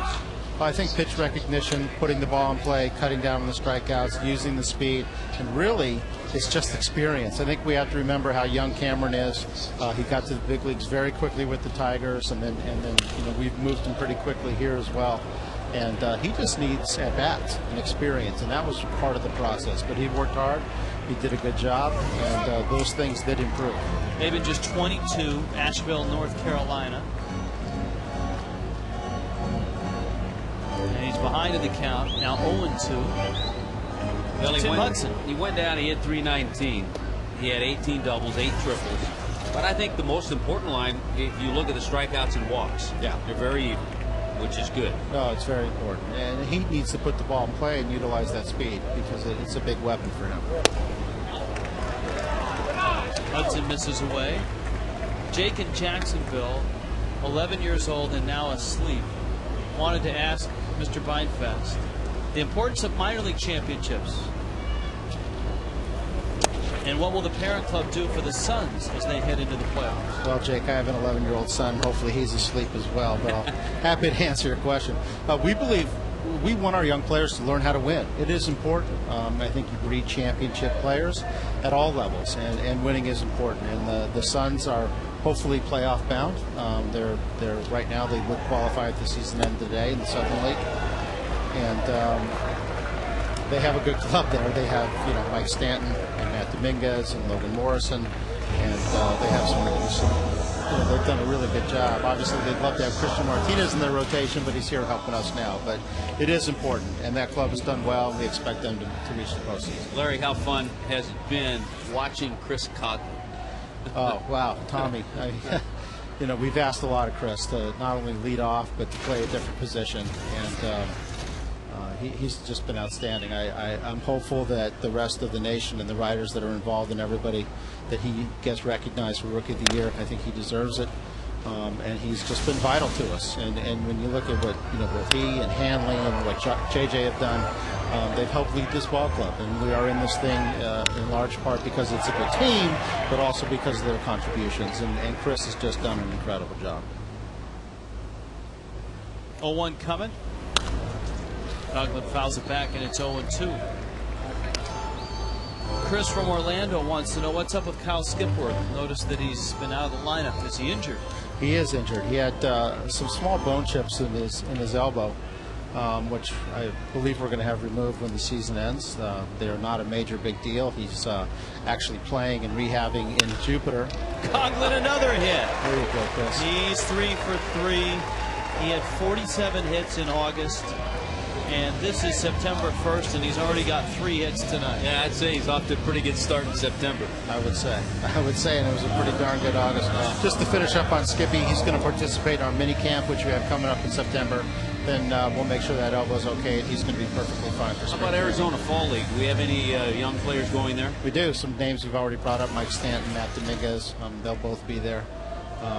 There's a young outfielder, Brian Peterson, in AA, who's hitting 300. We think very highly of. He'll also go, and some pitching that we're going to send out there. So some good-looking kids, and obviously headlined by Stanton and Dominguez. Has that been a league over the last few years that helps speed up the progress of some talented players? No, I think it is kind of a launching pad for guys. When you get there, you're in AA, and you get to the Fall League, I think you are close, and it's a good proving ground. Logan Morrison, I think, hit 400 in the Arizona Fall League last year, so he felt pretty good about himself heading into AA. But you're going to see a lot of the premium talent. I think the Nationals plan on sending Steven Strasburg out there. So you're going to see some really high top-end talent. We think we're sending high top-end talent as well. Coughlin's at first with 2 outs.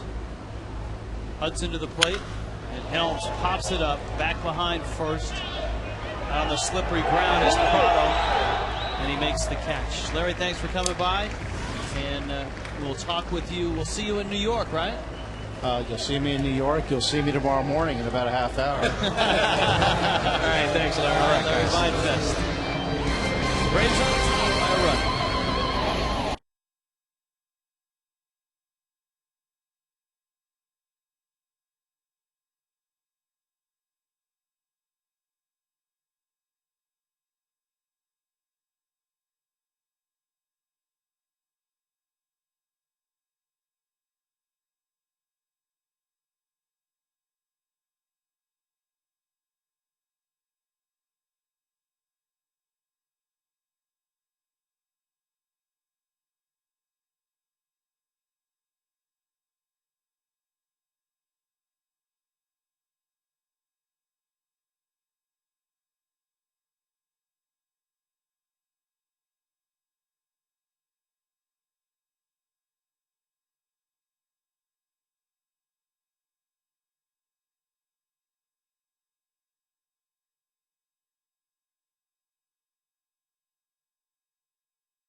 We go with Fish Friday on the 11th. Nationals, a 7:10 start. September 11th, Remembrance Night. Fans can play Billy Bingo with a chance to win an authentic Marlins Stars and Stripes cap autographed by a player. 1-877 Marlins.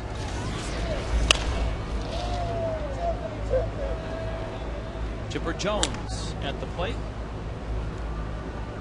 Brian McCann, Garrett Anderson to follow, and the Hopper is back. Good to have him back. The Marlins missed his versatility, and he comes in the 6th inning. Chipper Jones right back to the mound. Tommy, we weren't sure if we were going to see the Anibal Sanchez, who pitched so well against Atlanta, or the Anibal Sanchez, where you're going with this, who pitched poorly against the Mets, and we saw both. We did. And to his credit, and I think the balk certainly got him flustered out there on the mound. To his credit, he came back and retired 7 in a row. Had 1, 2, 3 innings in the 4th and 5th, and threw the ball the way he did in that outing in Atlanta. The problem was early in the game he was throwing the ball the way he did against the Mets. So we saw both sides, but it was good to see him come back.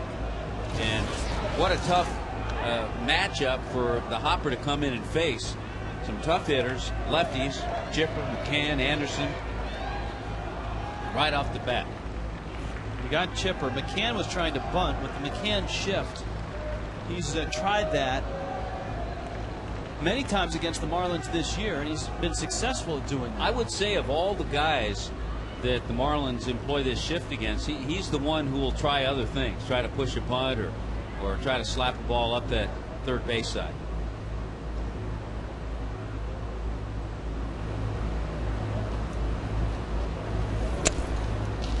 The hopper misses down low, and it's 1-1. Mitchell up in Gainesville. Is there any way to get a Cody Ross fan club shirt without going to a game? That's a great question. We do not have the answer to that, but we will try to get an answer for that. If you're a member of the Cody Ross fan club and you have a shirt and you know how fans can get those shirts, send us an email. Ask.themarlins@fox.com. Ask.themarlins@fox.com. Thank you. It's late night, so the words are at times. They're harder to immerse. They are. After a 3-hour rain delay, Hopper thought maybe he caught the corner. McCann, an RBI double in the third. And that was a messy inning for sure for Sanchez. That caught the corner. What a beautiful breaking ball. Saturday afternoons made for baseball. This week Fox brings you the national game of the week as the Red Sox take on the White Sox in a pivotal game for both teams' playoff chances. Fox Saturday Baseball this week at 4 Eastern on Fox. Although not as pivotal. It's late night. It is. Not as pivotal as a couple nights ago when the White Sox had Jim Thome. Yeah, trading Jim Thome to the Dodgers. Thome with 564 career home runs. White Sox are 6 out in the Central. The Twins are starting to make a move. Even though they're just a game over 500, they're 3.5 out behind the Tigers. Minnesota's very good at that. They seem to, in September, come to life.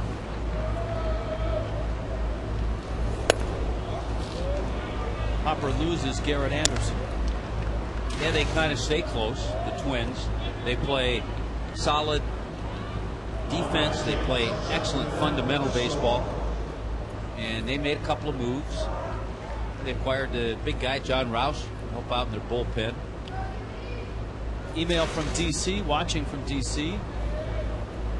Grew up a Braves fan in Miami, but I'm now living in D.C. Quick question for you both, since you've been calling Braves Marlins series. What game or moment stands out the most? I'm thinking Levon's infamous strike zone is one of the many moments that stand out. And I think it certainly would to Braves fans and Marlins fans. And to Levon as well. And to Levon, who I think we're going to see in that series in Washington. I believe Levon Hernandez, who's back with the Nationals now, is pitching the Sunday game. Baker, I know, has had some back issues, and that last pitch was the equivalent of getting an adjustment at the chiropractors, the way he had to contort his body.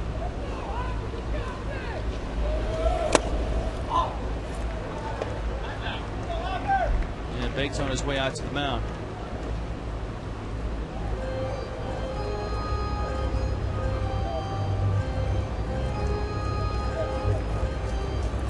Levon Hernandez, game 5.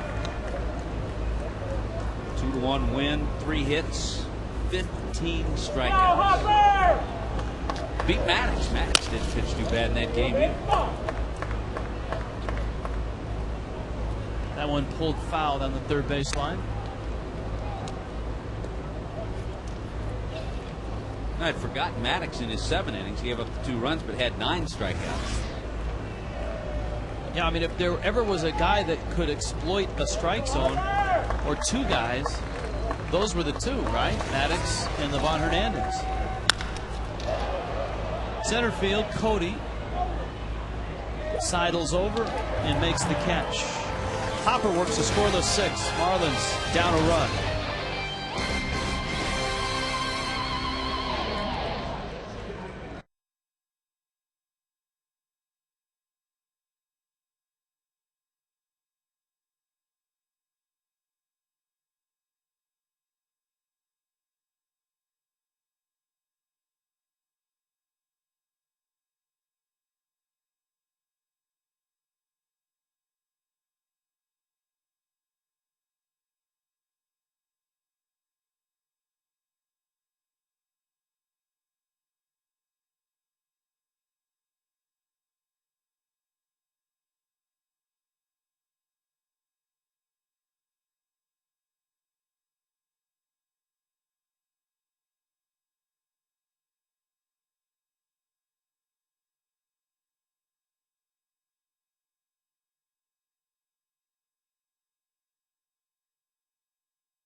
Español vía SAP y es presentado por KFC.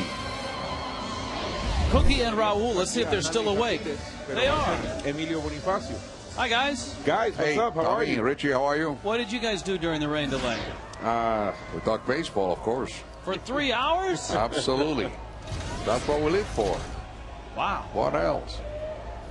Here's Bonifacio dropping down a bunt. That's a fair ball, and McCann jumps all over it. So there's one out here in the 6th. Guys, it doesn't look like Tim Hudson has missed a beat in his 13 months away from the game. It's incredible what's going on with these surgeries. We had talked about it many times. Some of these guys come back and they're throwing harder than ever. The technology and the recovery time is unreal nowadays. I mean, Josh Johnson, I guess, was a great example, and now we're seeing another example with Tim Hudson. Cantu takes a breaking ball from Hudson. Ahí vimos la curva y la pasó para bola. Cantu a 2-run single in the 1st, and he lined out in the 3rd.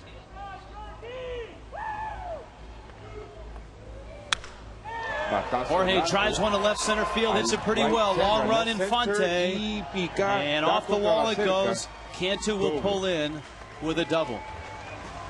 All right, guys, have a good show. You too, guys. That's a big run out there at second base now. Boy, good to see Jorge Cantu. 33rd double. He hit 2 last night against the Braves. Each double last night he came in to score.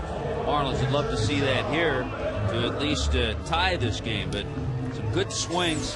Jorge Cantu drove in 2 runs with a single in the 1st inning. A mistake by Hudson, got the pitch up, and Jorge took care of it. So now Baker and Ugla have a shot. See if the Braves bullpen starts to stir a little bit. Hudson's pitch count is under control here. He's at 69 pitches, but remember, his first start since coming back off the disabled list. Bake's gone a little out of his game plan, and especially against a guy like Hudson, he needs to stay in that inside-out left field swing. He's pulled a couple of balls. Each time he's pulled balls to first base.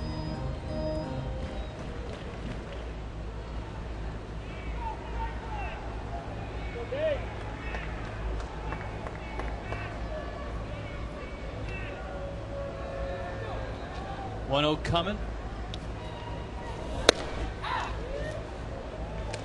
And it's 1-1.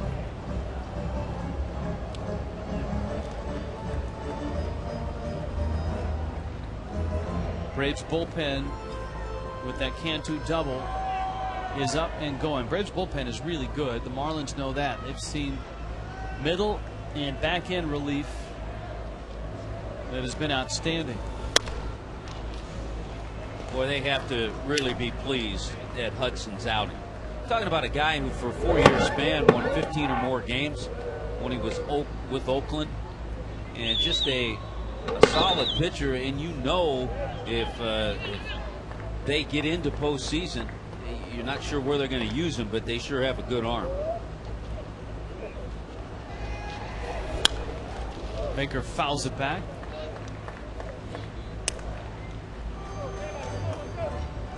Two and two. 2 hits last night for Bake. Marlins have actually out-hit the Braves in this ball game. They have 6 hits. The Braves have 5. Cantu waiting to be delivered from second base. Baker, one of the Marlins' best with runners in scoring position.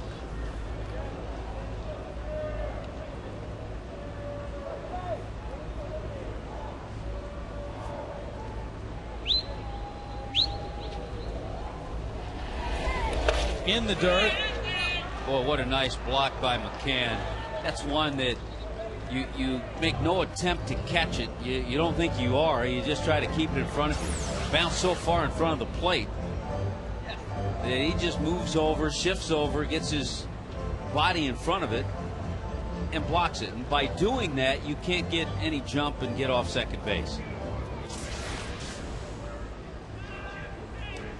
So the count's full to Baker. Baker 338 runners in scoring position, 23 of 68.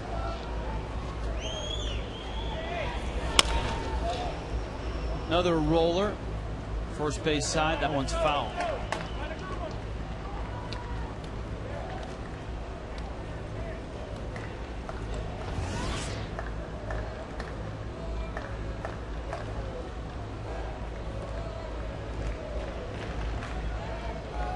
There's Cantu.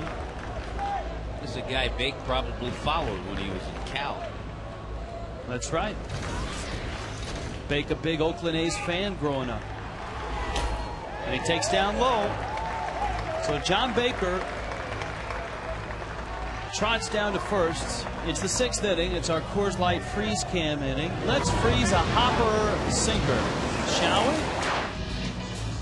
Let's freeze it. All right, where's it going, Tommy? Right or left? Yeah, this is a little backdoor breaking ball. And just comes in that back door, opens the latch, comes in, he had the key, and he got it right there. Frostburg Coors Light freeze cam.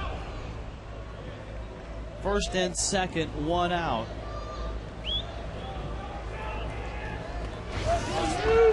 The Giants have lost. The Rockies have won.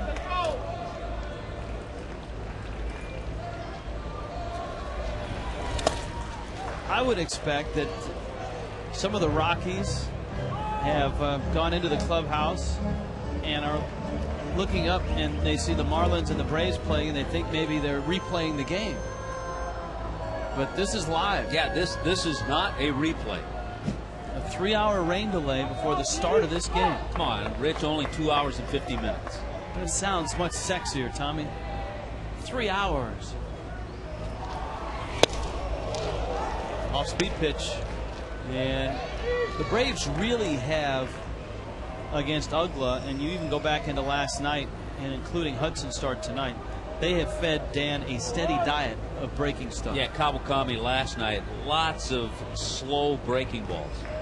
Remember, though, Dan stayed back on one, got himself a double. He had a good night last night. He was 2 for 2. Hudson stays down, and it's 2-1. This is Ugla last night. There he is, staying back on that breaking ball. Sac fly drove in a run. Stayed back there, poked it into left field. Then he got a pitch up. Finally got a fastball late in the game. And that was his double. 2-1 coming. That rides inside. And it's 3-1 with Ross on deck. Braves winners last night. This is a 4-game series. This is game 2. It's sort of like game 2.5. We're about to hit midnight.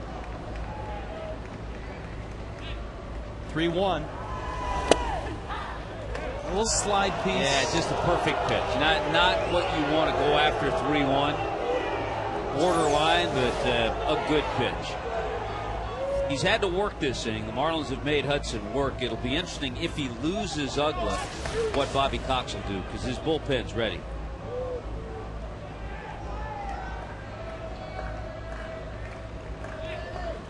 3-2 coming. That's down low. Ugla walks.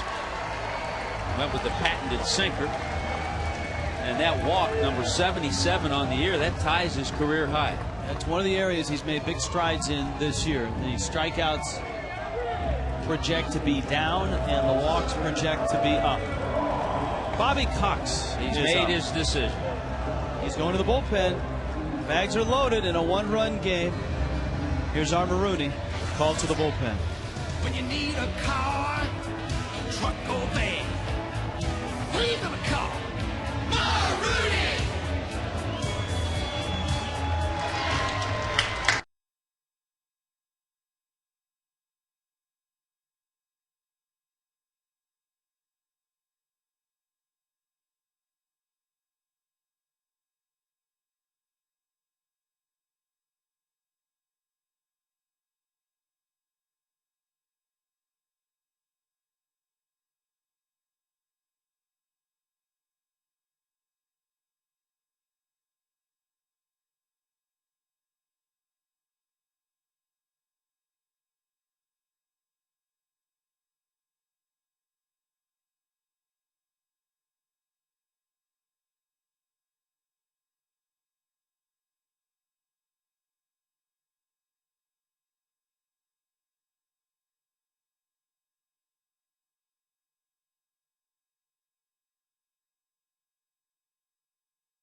Coming up, post-game concert, Willie Chirino.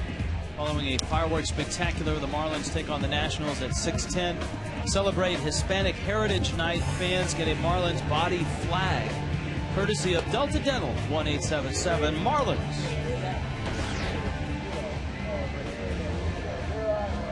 Bobby Cox's bullpen has been outstanding in the second half, especially. Moylan's second half numbers. Since the break, 1 earned run in 22 second half appearances. Yeah, he's gone 4-0 during that time as well. I guess you could say those numbers are just flat out sick. Listen to you loosening up at midnight. It's getting close to midnight. Ooh. Cody couldn't check his swing on a pitch that was clearly inside, and Moylan gets a strike. It's 0-1. Now, Ross faced Moylan last night and flied out to center field. Cantu doubled. Bank aboard on a walk. Ugla aboard on a walk. In case you're wondering, Cody's 1 for 6 in his career against Moylan. Braves infield is back for 2. Ross last night bounced into 2 double plays.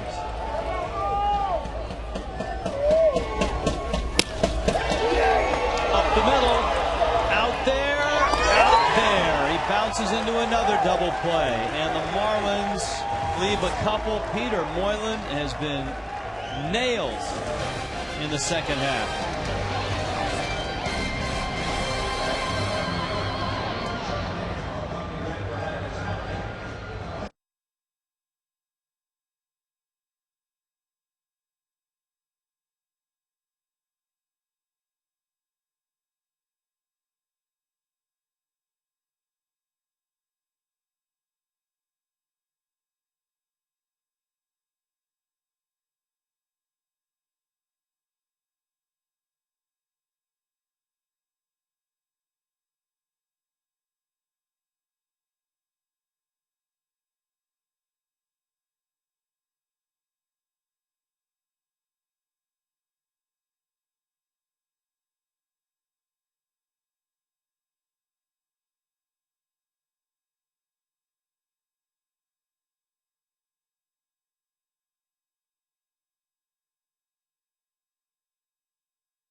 drunk driving tidbit. Did you know in Florida, over 3 people a day are killed in an alcohol-related crash? Late night with the Fish, Landshark Stadium. Rain-soaked Landshark Stadium. 3-2, Braves on top. LaRoche faces Baden Hop. Marlins down a run in the 7th. LaRoche Infante pitcher spot for the Braves. Baden Hop's second inning in relief of Anibal Sanchez. Sanchez unsteady at the start, but then retired 7 in a row to finish his night. 5 innings, 5 hits, 3 runs.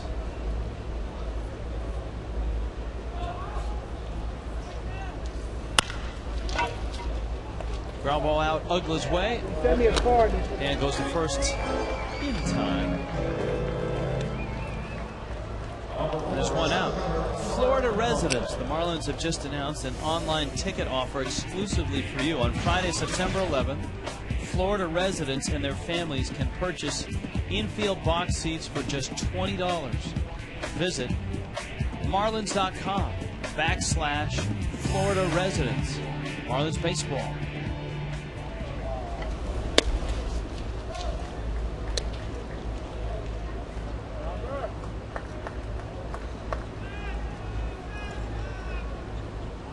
Infante is 0 for 2. Wow.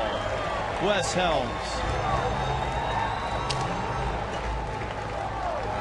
Well, almost the midnight hour, about a minute away, maybe seconds, and Wes Helms gets a bullet right at him. You know, there was a discussion around the batting cage the other day about wearing a protective cup. And a lot of people assume that major leaguers on the infield all wear protective cups, but there are in the big leagues guys that do not. And of course, Adrian Beltre of the Mariners, He might now. No, I've read where Beltre still might not wear a cup. He was hit in the groin and suffered a pretty serious injury. There's a drive to center off the bat of Ryan Church. Cody after it, won't get it. It hops off the wall, stays in play.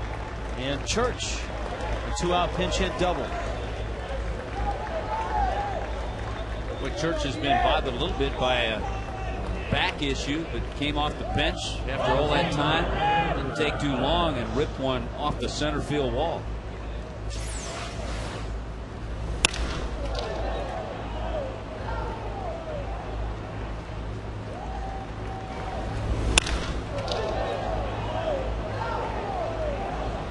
Going to bring up Diaz. 2 for 3 is Diaz.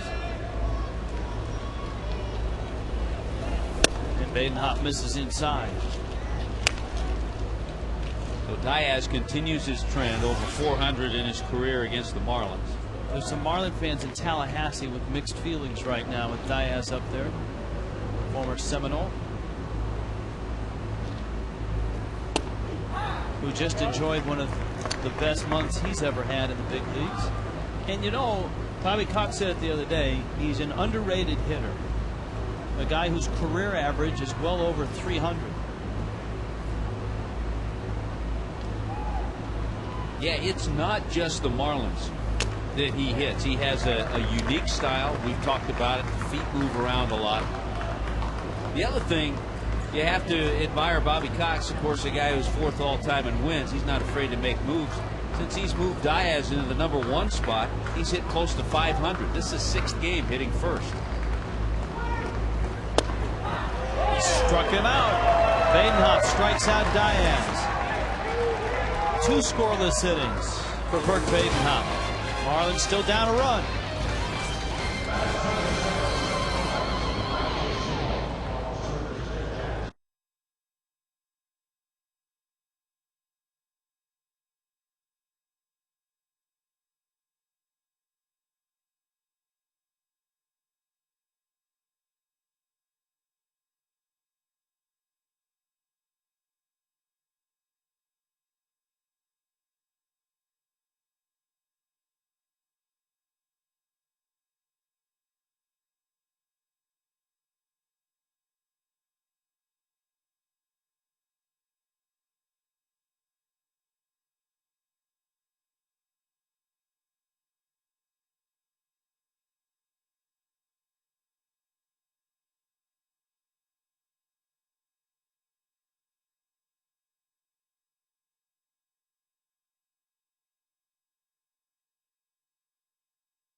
root for the Mets if it helps the Fish? Yes, 65% said sure.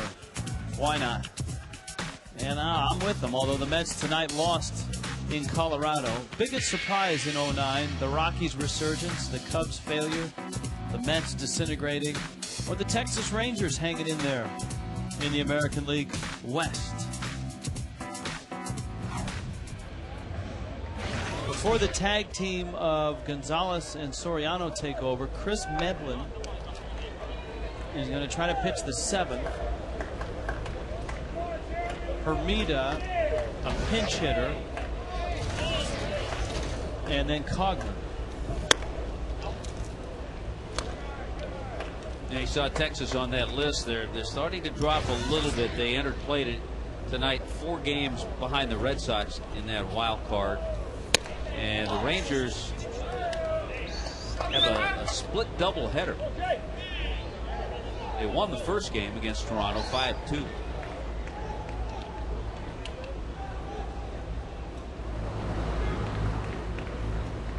Just trying to keep pace with Boston, who beat Tampa Bay over in St. Pete.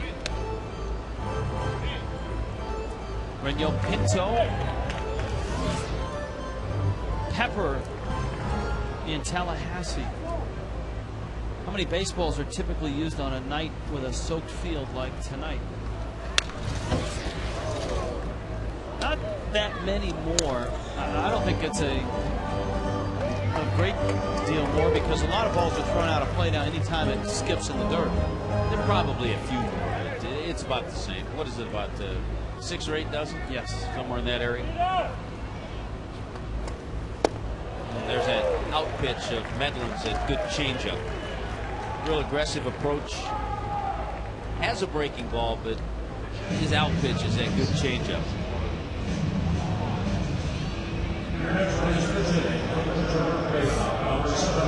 Ross Glode is going to hit for Badenhop. If you've just joined us, where have you been?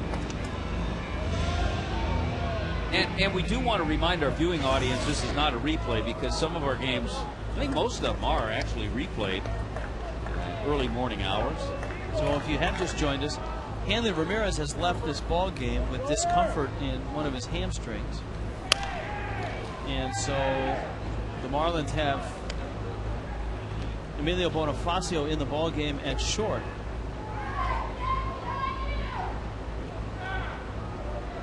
The replay, we were told, starts at 2 a.m. So I'm just thinking, when somebody, let's see, this game started around 10, so 12, so around 4 a.m. when somebody's watching the replay and they hear me say this is not a replay, they'll really be confused. Well, in Atlanta, we had that long rain delay. We actually, at the end of the game, tossed to the open of the game. We threw it to ourselves. Yes.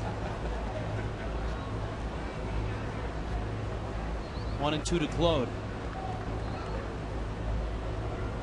Well,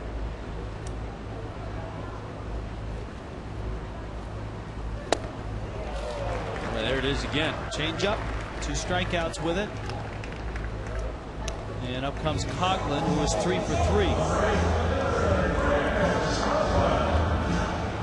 Well, the Marlins have 6 hits, but 5 of the hits have come from Coghlan and Cantu. Steve wants to know if there is a 3 or a 4-team tie for a division or the wild card, what happens at the end of the season? He knows that 2-team tie, there's a 1-game playoff.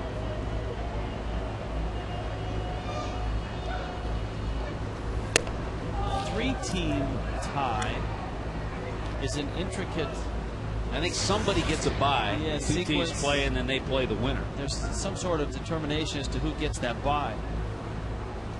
By the way, Chris Coghlan with his 3-hit night, 9-game hitting streak, 16 for 35 during that streak, and he's gotten his average over 300 now, 302. Sitting on a 2-0 pitch. And he pops it in a shallow left center. It's a long run for Infante and for Anderson. It's Garrett Anderson who makes the play. The Marlins still a run shy of the Braves. Going to the 8th.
Atlanta on top of the Marlins. Reniel Pinto out of the bullpen. Burke Badenhop gave the Fish 2 scoreless innings, and the Marlins trying to keep it close. They're going to end up running right into the back of that Braves bullpen with Gonzalez and Soriano again. Yeah, they're going to see the same combo. So right now, Reniel Pinto has to keep it a 1-run game. Prado, Chipper, McCann for the Braves.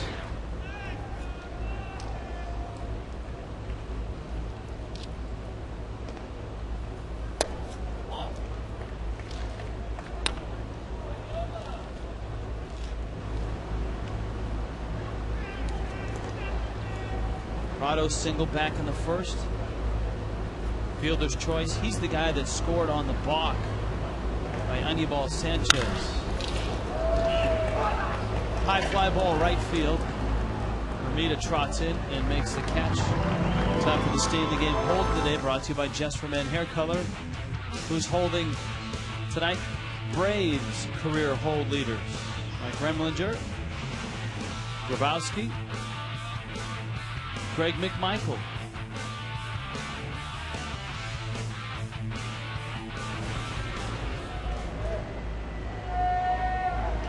Here's Chipper now. Chipper takes down low. He's bounced into a double play. Is 0 for 3. Stan in Cooper City, who threw out the ceremonial first pitch at the Marlins' first ever game in '93. I believe it was Joe DiMaggio.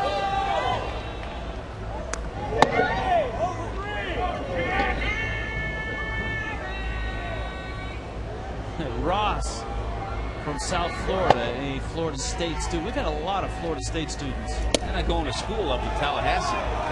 Have classes started yet? Two-part question. Rich, if you had to estimate, how many fans are still at the game? I'm going about 250. Yeah, 200-300. Tommy. Oh, you get the easy one. No, you get the much. Yours is. Believe me. Here's your question. Okay. Tommy, do you have a favorite Tommy Bahama shirt? I do. Actually. So I got the easy one. What's your favorite? It's black and it has like a green tree on it on the side. Now, what about the ones that we wear? I think. Oh, of the ones we wear. Yeah. I like this one. I actually like this one.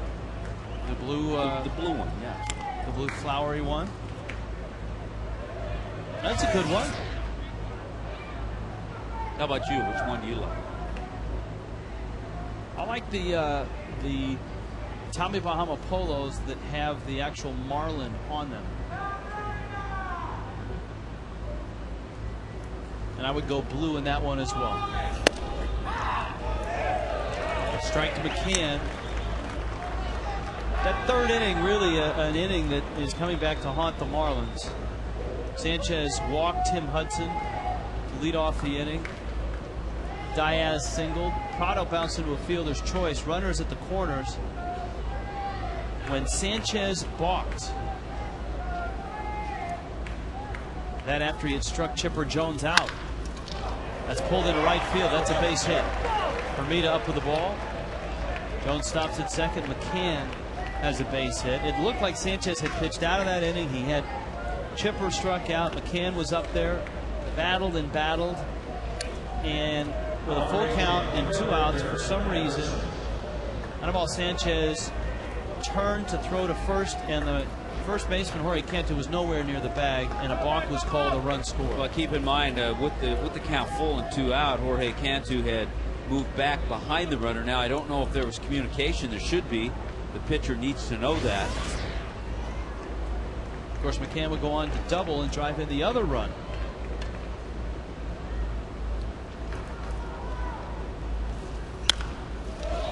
Popped up. Baker looking for help and now wandering behind, and it lands out of his reach. Baker looked up at Wes Helms, and Helms put his arms up like, I can't help you, buddy. I can't get that. Can't get there that fast.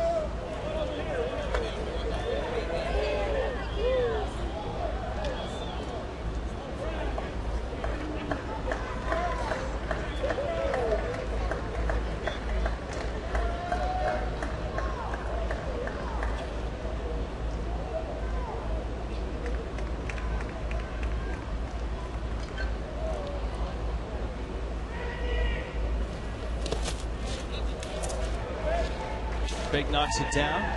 Yeah, the last thing the Marlins need is for the Braves to add on. Tough enough against the bullpen with Gonzalez getting ready to come in. So Pinto right now needs to make some pitches. Marlins pen active.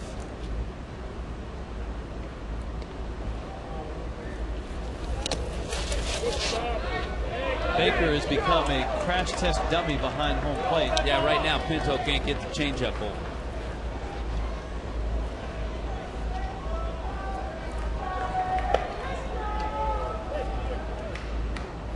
Sanchez.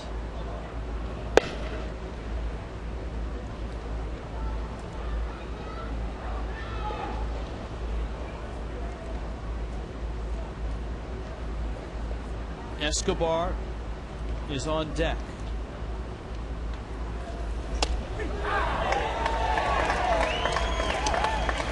Just when you're a hitter and you think that, then he stays with that changeup and made a good pitch with it.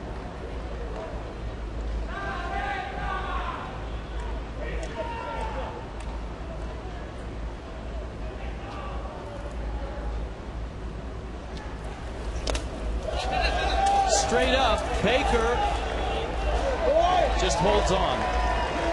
There's only so much a catcher can do. And it counts 3-2.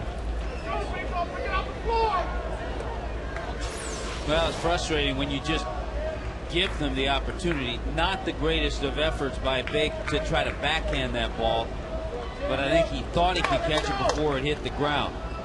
And once it kicked out in front of him that far, both runners advanced. Infield is in. Big pitch here. 3-2 coming. There's a ground ball. Diving stop. Bonifacio fires to first. Safe at first. Run scores. Boy, what a difference. And all that because of the wild pitch. Because of the wild pitch, the infield had to come in. That's a chopper to short and an out's made if the infield's not in. But because the infield was in, a great play by Bonifacio to stop it, get to it. But he had no play at the plate. Chipper Jones was going on contact and really couldn't make a play at first base. So all because of the wild pitch, the Braves get another run. Garrett Anderson's going to get an infield single and an RBI. And Pinto still out there now with runners at first and second. It's 4-2. Escobar is 1 for 3.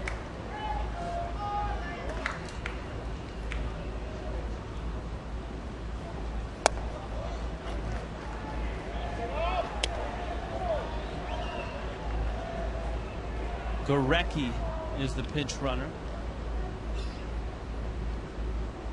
It's one of the things Bobby Cox has done with the lineup. He's kind of staggered the lefties by putting Escobar between Anderson and LaRoche. So essentially, if you went to Sanchez to get Escobar, then you'd have to have him face LaRoche, and Pinto's been able to get righties out at a little bit better clip than lefties. Well, the two lefties base hits, McCann and Anderson.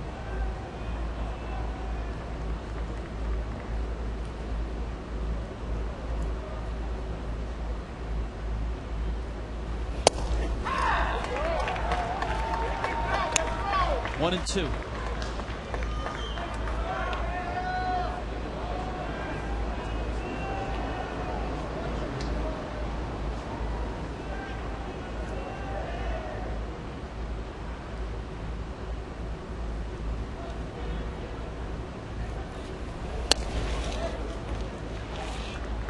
This has not been an easy night for John Baker. Sanchez was wild early in his start. Pinto has been all over the place here in the 8th.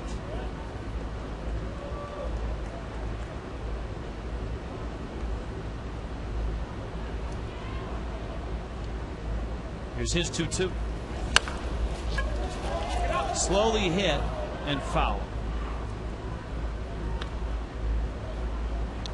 Notice how McCann, the second time he's done it, when he gets on base, he takes his glasses off.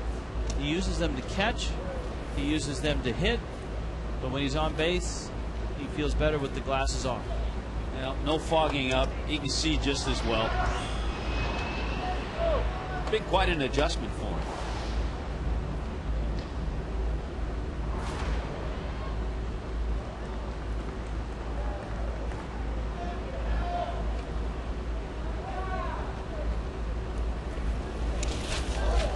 Baker has to smother another one. Well, what a battle.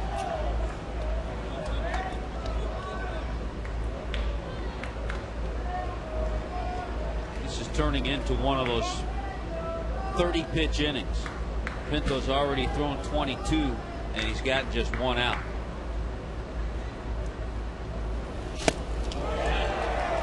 Well, he gets Escobar to chase after that changeup. It's amazing. He stays with it because, I mean, he's bounced 5 or 6 of them this inning.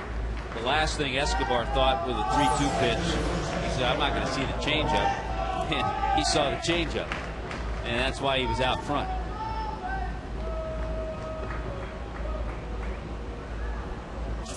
Well, here's another lefty bat, and as you pointed out, McCann and Anderson, the lefty bats, have base hits this inning. LaRoche is 0 for 2. Walked, struck out, bounced out.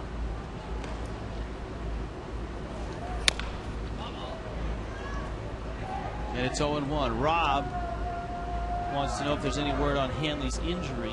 Is he expected in the lineup tomorrow night? This marks the 3rd or 4th time by his count that Hanley has come out with what is seemingly a minor injury. Well, from what we were told, tightness in the hamstring. We could see it on that ground ball he hit into a fielder's choice. You could kind of see Hanley grimacing after he crossed the bag.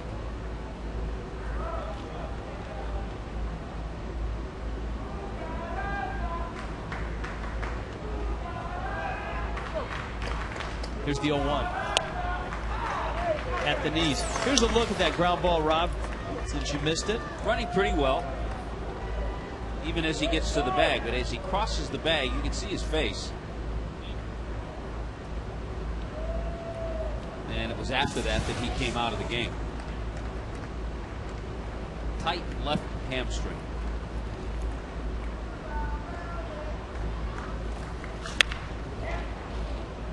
Pulled foul.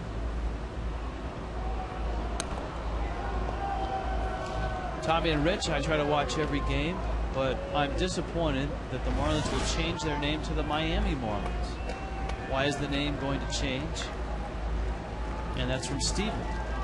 Well, Steven, that's because the city of Miami is putting up a lot of money, along with the county, along with the Marlins themselves, to build a stadium in Miami.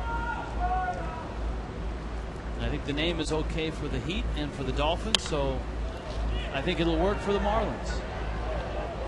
Helms is over, and he just runs out of room and gets a face full of tarp. That's not a bailout. That's not a friendly thing to run into.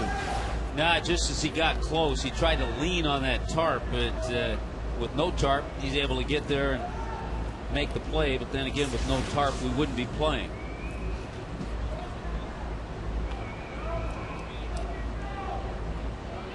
Yeah, you're right. The Miami Heat, Miami Dolphins.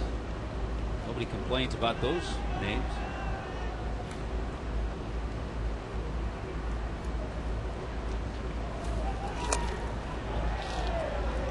O2 is down low.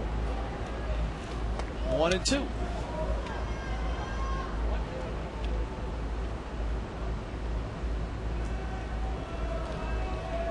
LaRoche, a great second half hitter, and is having a great second half. 365.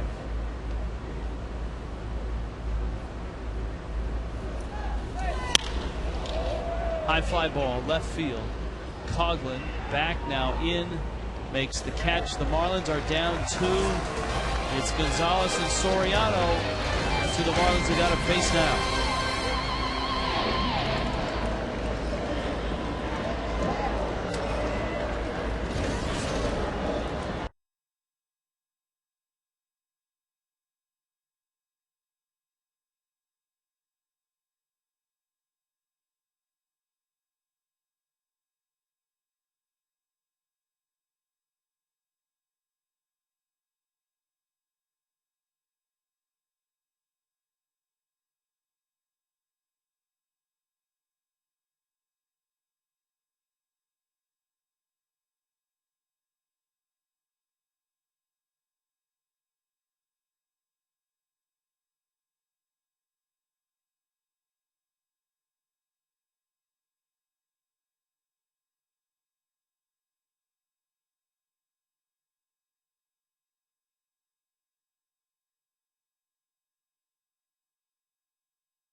Geico quote from Cody Ross. Tonight we took a step backwards. We lost the game.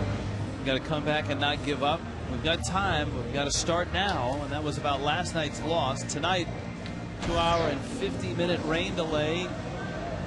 And the Marlins enter tomorrow 4.5 back now in the wild card because Colorado beat the Mets. The Giants were shut out on a 2-hitter by Cole Hamels.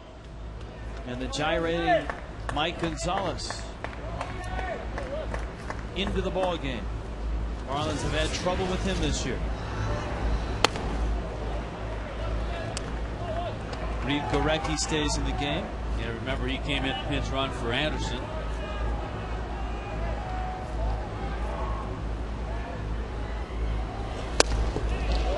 Do you know Harry the Turkey guy at the Gardens Mall? Yeah. I see him all the time up in the food court. Here's the 1-1. How you doing, Harry? Helms pulls that foul. He wants to know what your favorite city is to visit on the road and why. Hard to pinpoint just one. I always enjoy it, and I've said this before, I always enjoy going to Chicago. A lot of things to do, a lot of great restaurants. New York's enjoyable. Things to do. It's a great city. San Diego.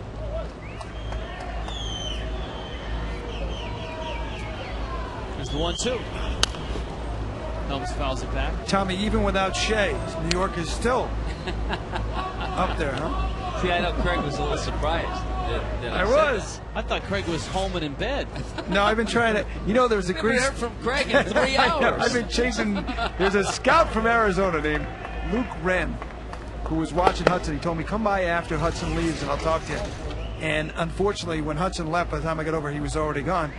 But his story is on. Maybe we can find him tomorrow. He loved Chris Coughlin as a high schooler in the Tampa area, and he said to Arizona, "We got to sign this guy." They drafted him 16th, and he wound up going to Ole Miss. As you know, they just couldn't offer him enough money. He said, "Okay, guys, if you want to pass up a 300 major league hitter, I understand." He believed in him that much, and he's been following him ever since high school. He said, "This guy's a 300 major league hitter." So maybe tomorrow, if he's here, we'll find Luke. He's related to Frank Wren, the GM of these Braves. Wow. Although, this is strange, his spelling is W-R-E-N-N. One extra N. Well, he got the extra N. Yes. Frank got short change. That's it. 1-2 to Helms. Boy, it's a good battle, and sometimes you can wear somebody down. We talked about Mike Gonzalez, the numbers he's put together. He's had a terrific year, but Wes Helms having a good at bat against him.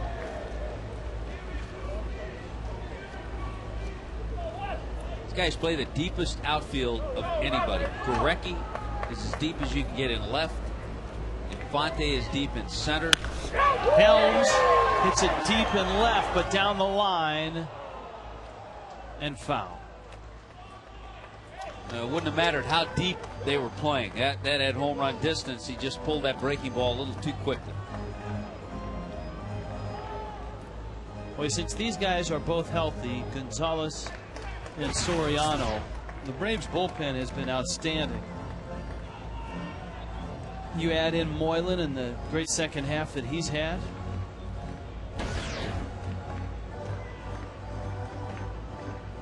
Look at how deep Gorecki is in left. You can barely see him. Infante's been deep in both games of this series.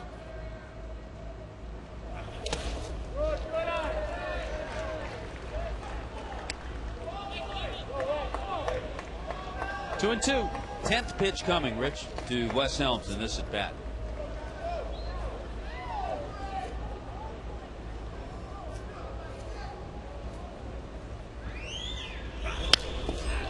Helms just keeps fighting and fighting.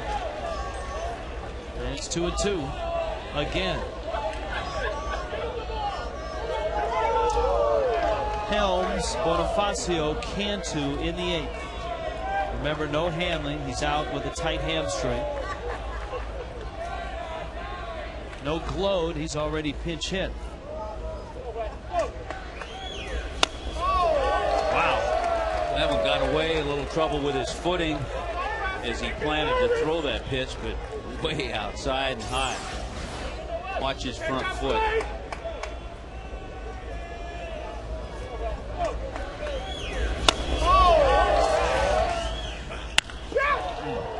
And Helms pops it up out into right center field.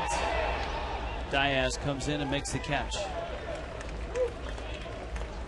So a 12-pitch at bat by Wes Helms.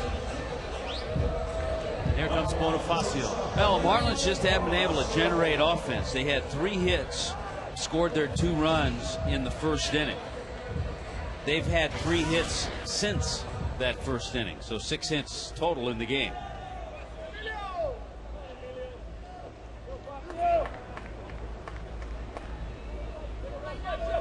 And again, 3 of the hits by Coughlin, 2 by Cantu. Bonifacio's 0 for 1.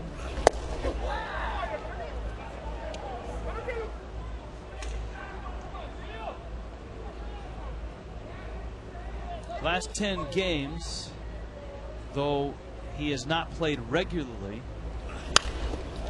Bonifacio has hit, and he's hit much better from this side of the plate.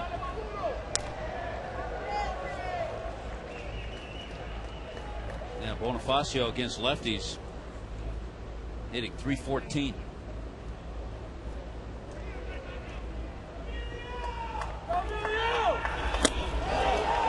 Gonzalez strikes him out, and so Mike Gonzalez has made quick work of Bonifacio. Took him a while to get Helms.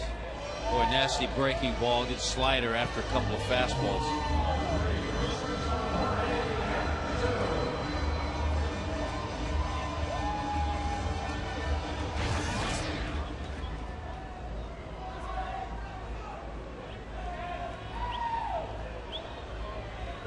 Cantu is lined out and has 2 hits.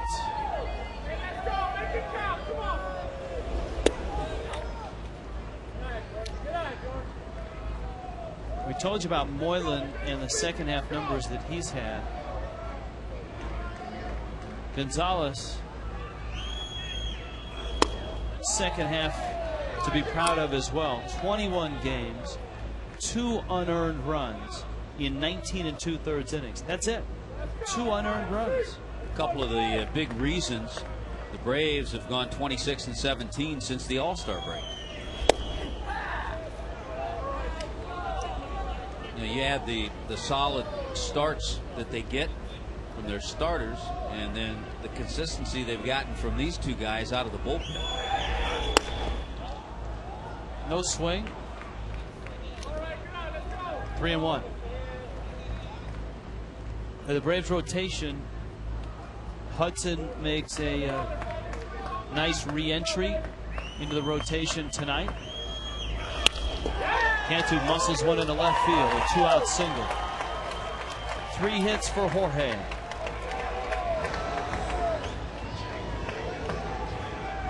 Ronnie Paulino's going to come up, and he's going to hit for John Baker. This is one of those little nuances when you can add to your roster, which all clubs have on September 1st here. You can do that, and most everybody will try to get that extra catcher. So the Marlins calling up Brett Hayes, and now it allows Freddie to pinch hit a Ronnie Paulino. Paulino will probably stay in the game, but now he has somebody to back him up. And Ronnie goes after a breaking ball for a strike.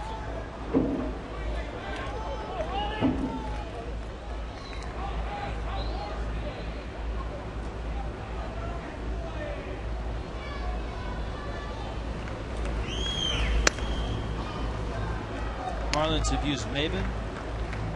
They have used Glode. Bonifacio has come in the game. Paulino is hitting now.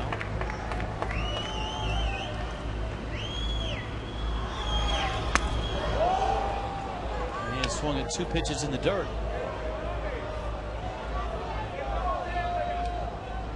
You know, he gives you all that motion and then that big breaking ball, but you also have to guard because he has a good fastball.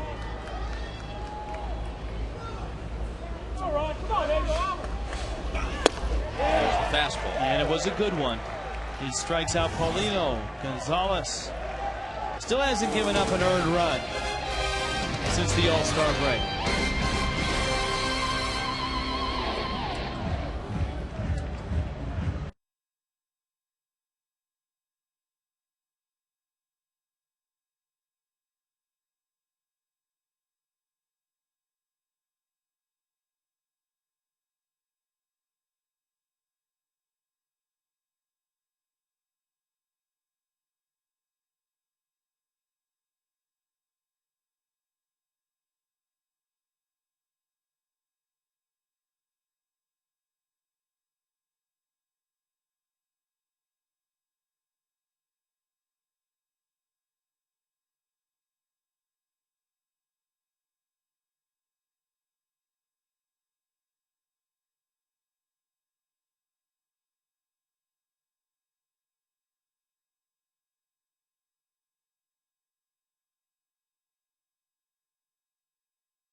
Former of the game, Coughlin, who had a Marlin record 47 hits last month, has opened this month with 3 hits in this game. Check out the new R Performance vehicles at your local Jaguar dealer or on JaguarUSA.com. Ronnie Polino stays in. He's behind the plate. Matt Lindstrom comes in, and Lindstrom will work the 9th inning. I think Mark Wiley and Freddie Gonzalez have really been pleased at Matt Lindstrom since his return from the disabled list. Good numbers. He's done the job in the role that he's been called on. And his ERA in his 13 appearances since his return, just a little over 2.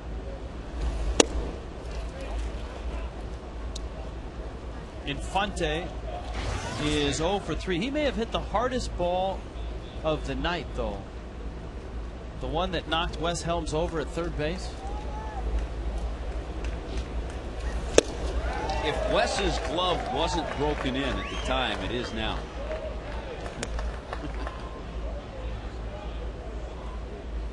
But looking at his glove, I believe it was broken in.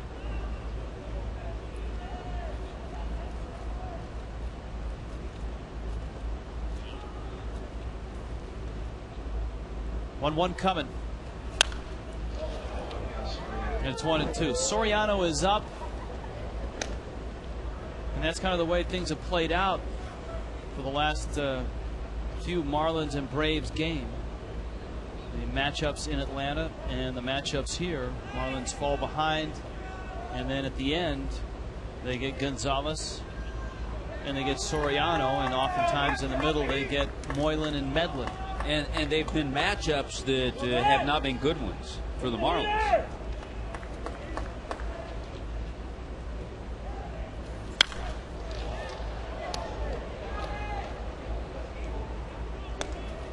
That one fouled off, and it's 1-2.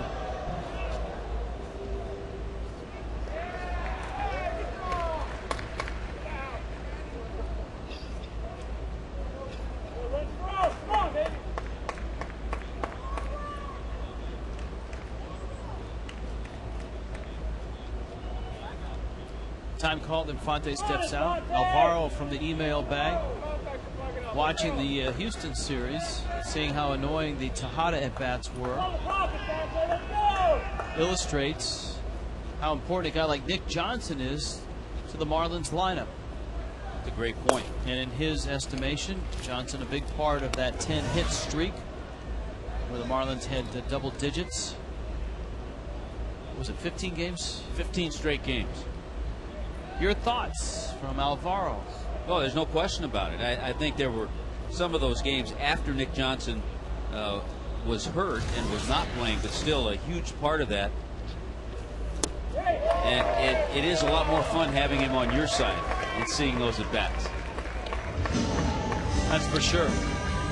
Let's check in with Craig Minervini. Craig? Well, thank you, Rich. Something new from Rawlings for safety, but I can tell you it wasn't a real big hit with the players. That is a new helmet. In fact, David Wright for the Mets wore it tonight. It's a helmet that is called the S100 that can withstand, allegedly, a 100-mile-an-hour fastball, but you see it on the right, a lot more cushion than the one they wear on the left, which, believe it or not, the Major League helmet the guys use can only withstand about a 70 or 75 mile per hour pitch. So the idea is more safety, but it's so big and bulky, it's actually 50% heavier, 22.5 ounces compared to 15. And some of the guys tried it out today, and I don't think any of them are going to use it. It is going to be required for minor leaguers next season. So we'll see if it eventually hooks on the big leagues. Lindstrom, that one's fouled back. Craig, in listening to John Baker talk about the helmet, Baker said if you wanted to, just tell everybody in the big leagues it's mandatory, you got to wear it. And all of a sudden people would stop complaining about it. Yeah, he said actually, yeah, in spring training, just throw all the other ones away, and those would be the only ones you could wear, and you wear them all spring, at least you'd somewhat get used to them. But I think it's the same. If you go back to the days where no helmets were worn, and then the little inserts in your hats, and then the helmets without flaps, and then those were grandfathered in, and then the ones with the flaps. So it's a transition period. Were the Dodgers the first team to wear protective helmets? Wasn't Branch Rickey a guy in the 40s that started that? Ogla could not make a sliding catch on Norton's line drive.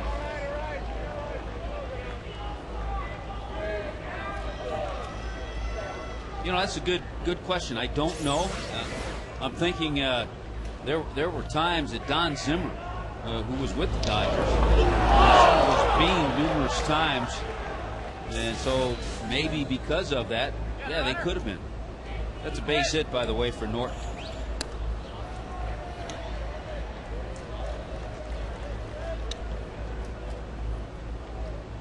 Kelly Johnson comes in.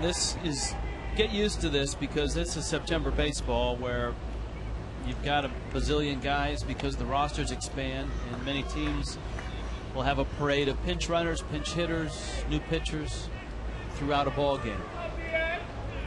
See, we need to do a game on Sunday for Kids Sunday on scorekeeping and do it in September.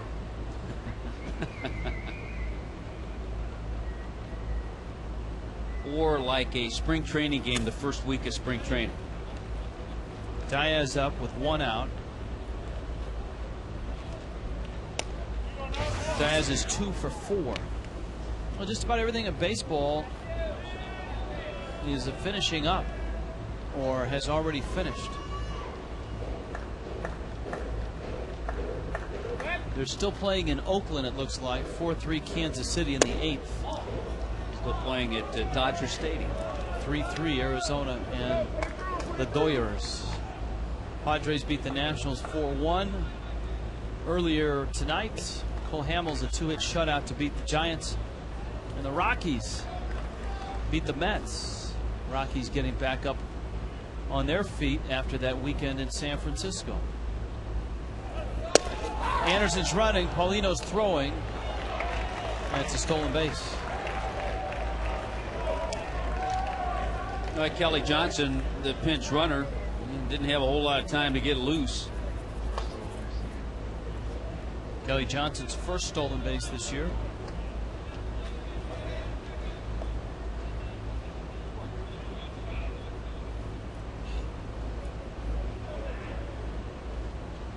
Scorekeeper was fooled too. Scorekeeper thought that was Norton with the steal. Well, I fell for it as well. I heard him announce first stolen base of the year, but he was looking at Norton's column, and that's right. Kelly Johnson. So Johnson, a much swifter runner than Norton. Diaz a much hotter hitter than both of them. He gets a 3-1 pitch. High pop down the line, long run, Hermida, and it just eludes him and lands on the warning track, bounces into the bullpen.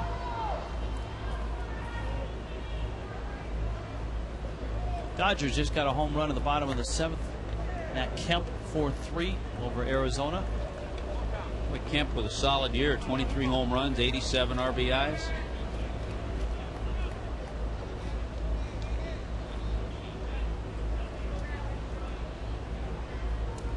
Texas a winner, 5-2 over Toronto. Yankees won.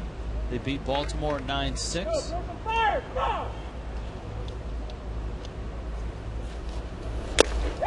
Diaz with a big uppercut swing. He gets his money's worth. 2 singles and 3 strikeouts for Diaz tonight.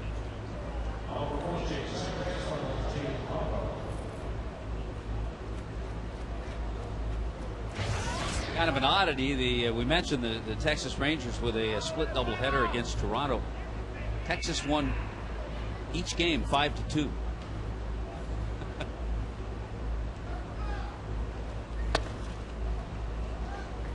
That is an oddity. Josh Hamilton with a couple of home runs in the second game.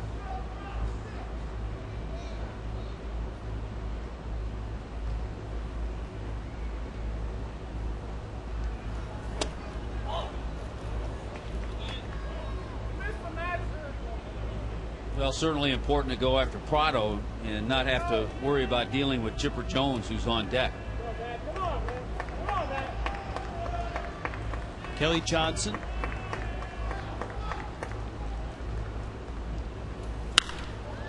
.2-0 fastball is hit in the air to right field. Rafael Soriano is coming on. The Marlins need 2. Going to the bottom of the 9th.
By Geico, 15 minutes could save you 15% on car insurance. Visit us at geico.com or call 800-947-AUTO. Buy tobacco-free Florida. Tobacco-free Florida wants you to be tobacco-free. Visit tobaccofreeflorida.com for more information.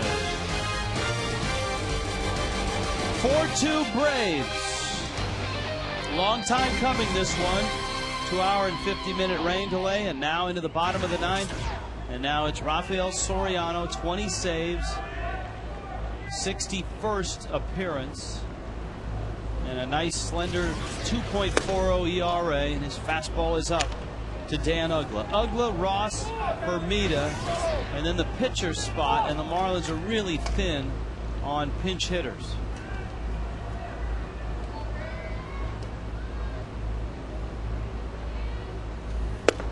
Yeah, right now the two guys left on Freddie's bench, Brett Carroll and Brett Hayes.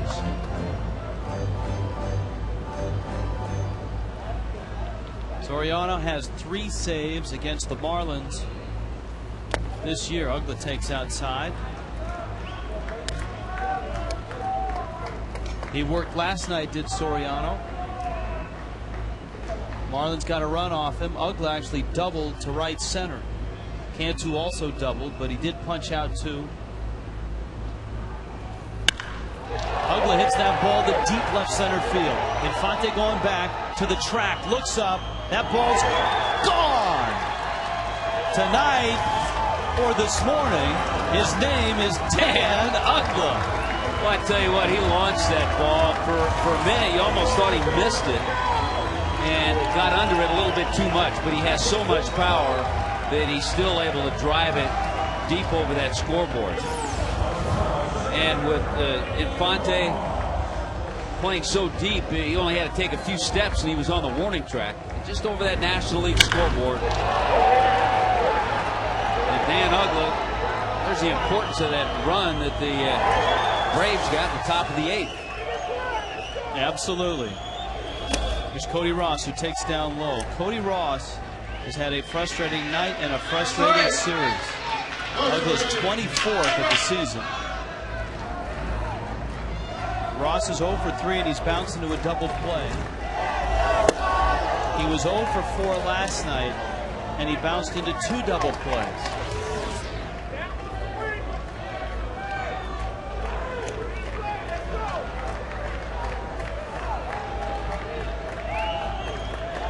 Here's the 1-1. It's in.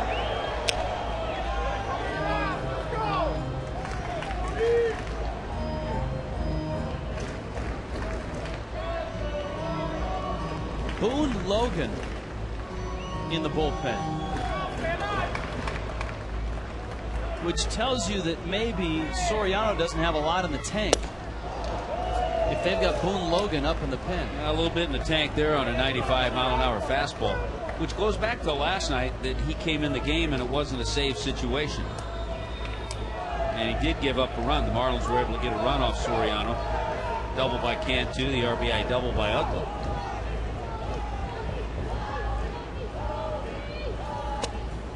Check swing, ball's out.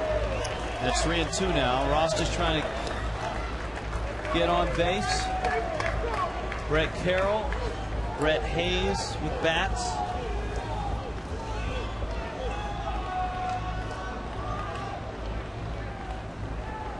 (3-2) coming. Ross got a 96-mile-an-hour fastball and has popped it foul. Of course, the Marlins losing Hanley Ramirez with a tight hamstring, so Bonifacio had to come in. Earlier pinch hitting appearances by Maven and Claude. Paulino has come into the game as a pinch hitter and has stayed in.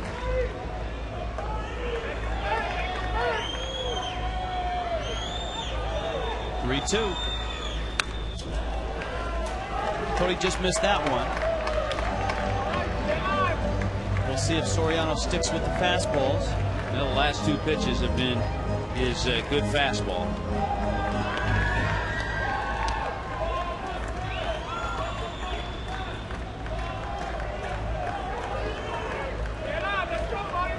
(3-2). He got a breaking ball and he missed with it. So the tying run's aboard. It's almost like he tried to guide that slider, knowing that he really didn't have to make a perfect pitch with it. Just tried to guide it in the strike zone, and he yanked it. He pulled it a little bit too much. And a good AB by Cody. Tommy, we have seen that Jeremy Hermida is not a good bunter. And so it'll be interesting to see what the Marlins do here. He's not bunting, and he takes a fastball. Looked up, but it's a called strike. It's 0-1. Yeah, no, you let him swing here. No bunting.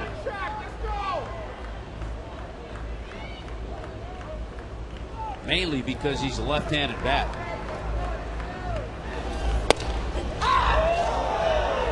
Oh, 0-2, just like that.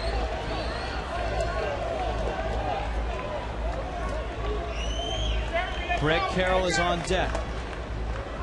Then you got Coughlin after him.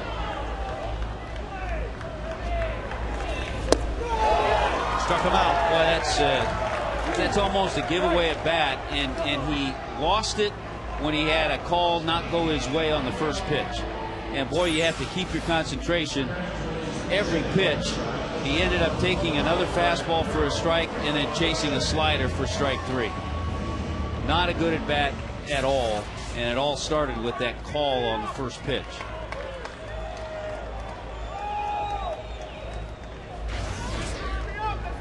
Brett Carroll now.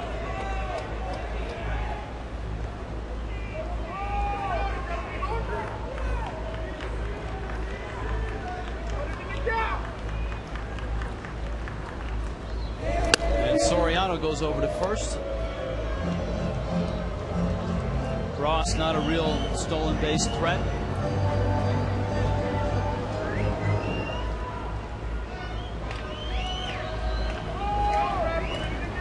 Carroll, who has a lot of starts against lefties, this is a real tough righty to face. Takes down low. I think one area where his game has improved, pitch recognition. He's been able to get deeper into counts this year as he's had more playing time.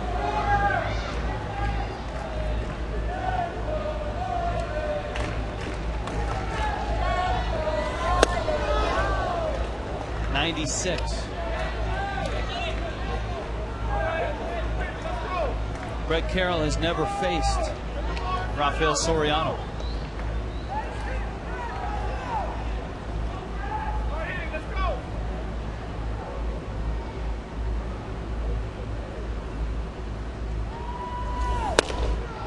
Well, he hadn't lost much, and you think about it, this is the third day he's worked in a row. He threw 18 pitches on Sunday, 26 last night, and here he is closing in on 20 tonight.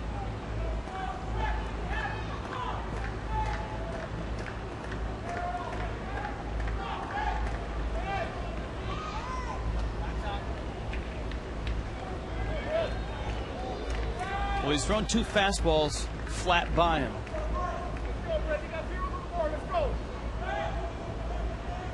Tying runs at first, bottom of the 9th.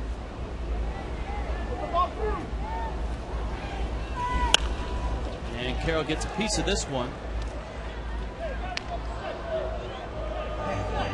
1-2. I mean, if you're Soriano, you're thinking he's been unable to hit the 96-mile-an-hour fastball. Why throw a slider and speed his bat up? If you're Carroll, you're starting to cheat now to get to that fastball. Yeah, and you have to be ready for that fastball. If he snaps off a good slider, he might be in trouble. Missed with the fastball. Interesting how Gurecki, the left fielder, is way over in the left center field gap. If he threw him a slider and made a little mistake with it, and Brett Carroll was able to pull it, it'd take Gurecki a couple of days to get to it in the left field corner. Let's see what he gets. 2-2. Another fastball, and the last couple that he's gone after, he's fouled straight back. So it's 2-2. A lot of times those are things catchers look for too. How a hitter's on a ball. If the catcher thinks the hitter's really on that fastball, then he may go the route of the slider.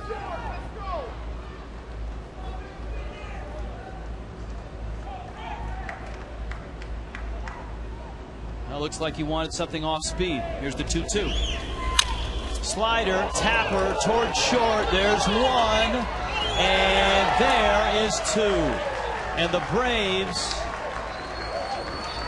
beat the Marlins for the 2nd straight night, 2nd straight game. A long wait for this one, and for the Marlins, a painful finish. Dan Uggla homers to make it a 1-run game. Cody Ross would then walk, but a punch out of Hermida and a double play ball off the bat of Brett Carroll. And the Florida Marlins fall to 68 and 64 with 30 games left in this season.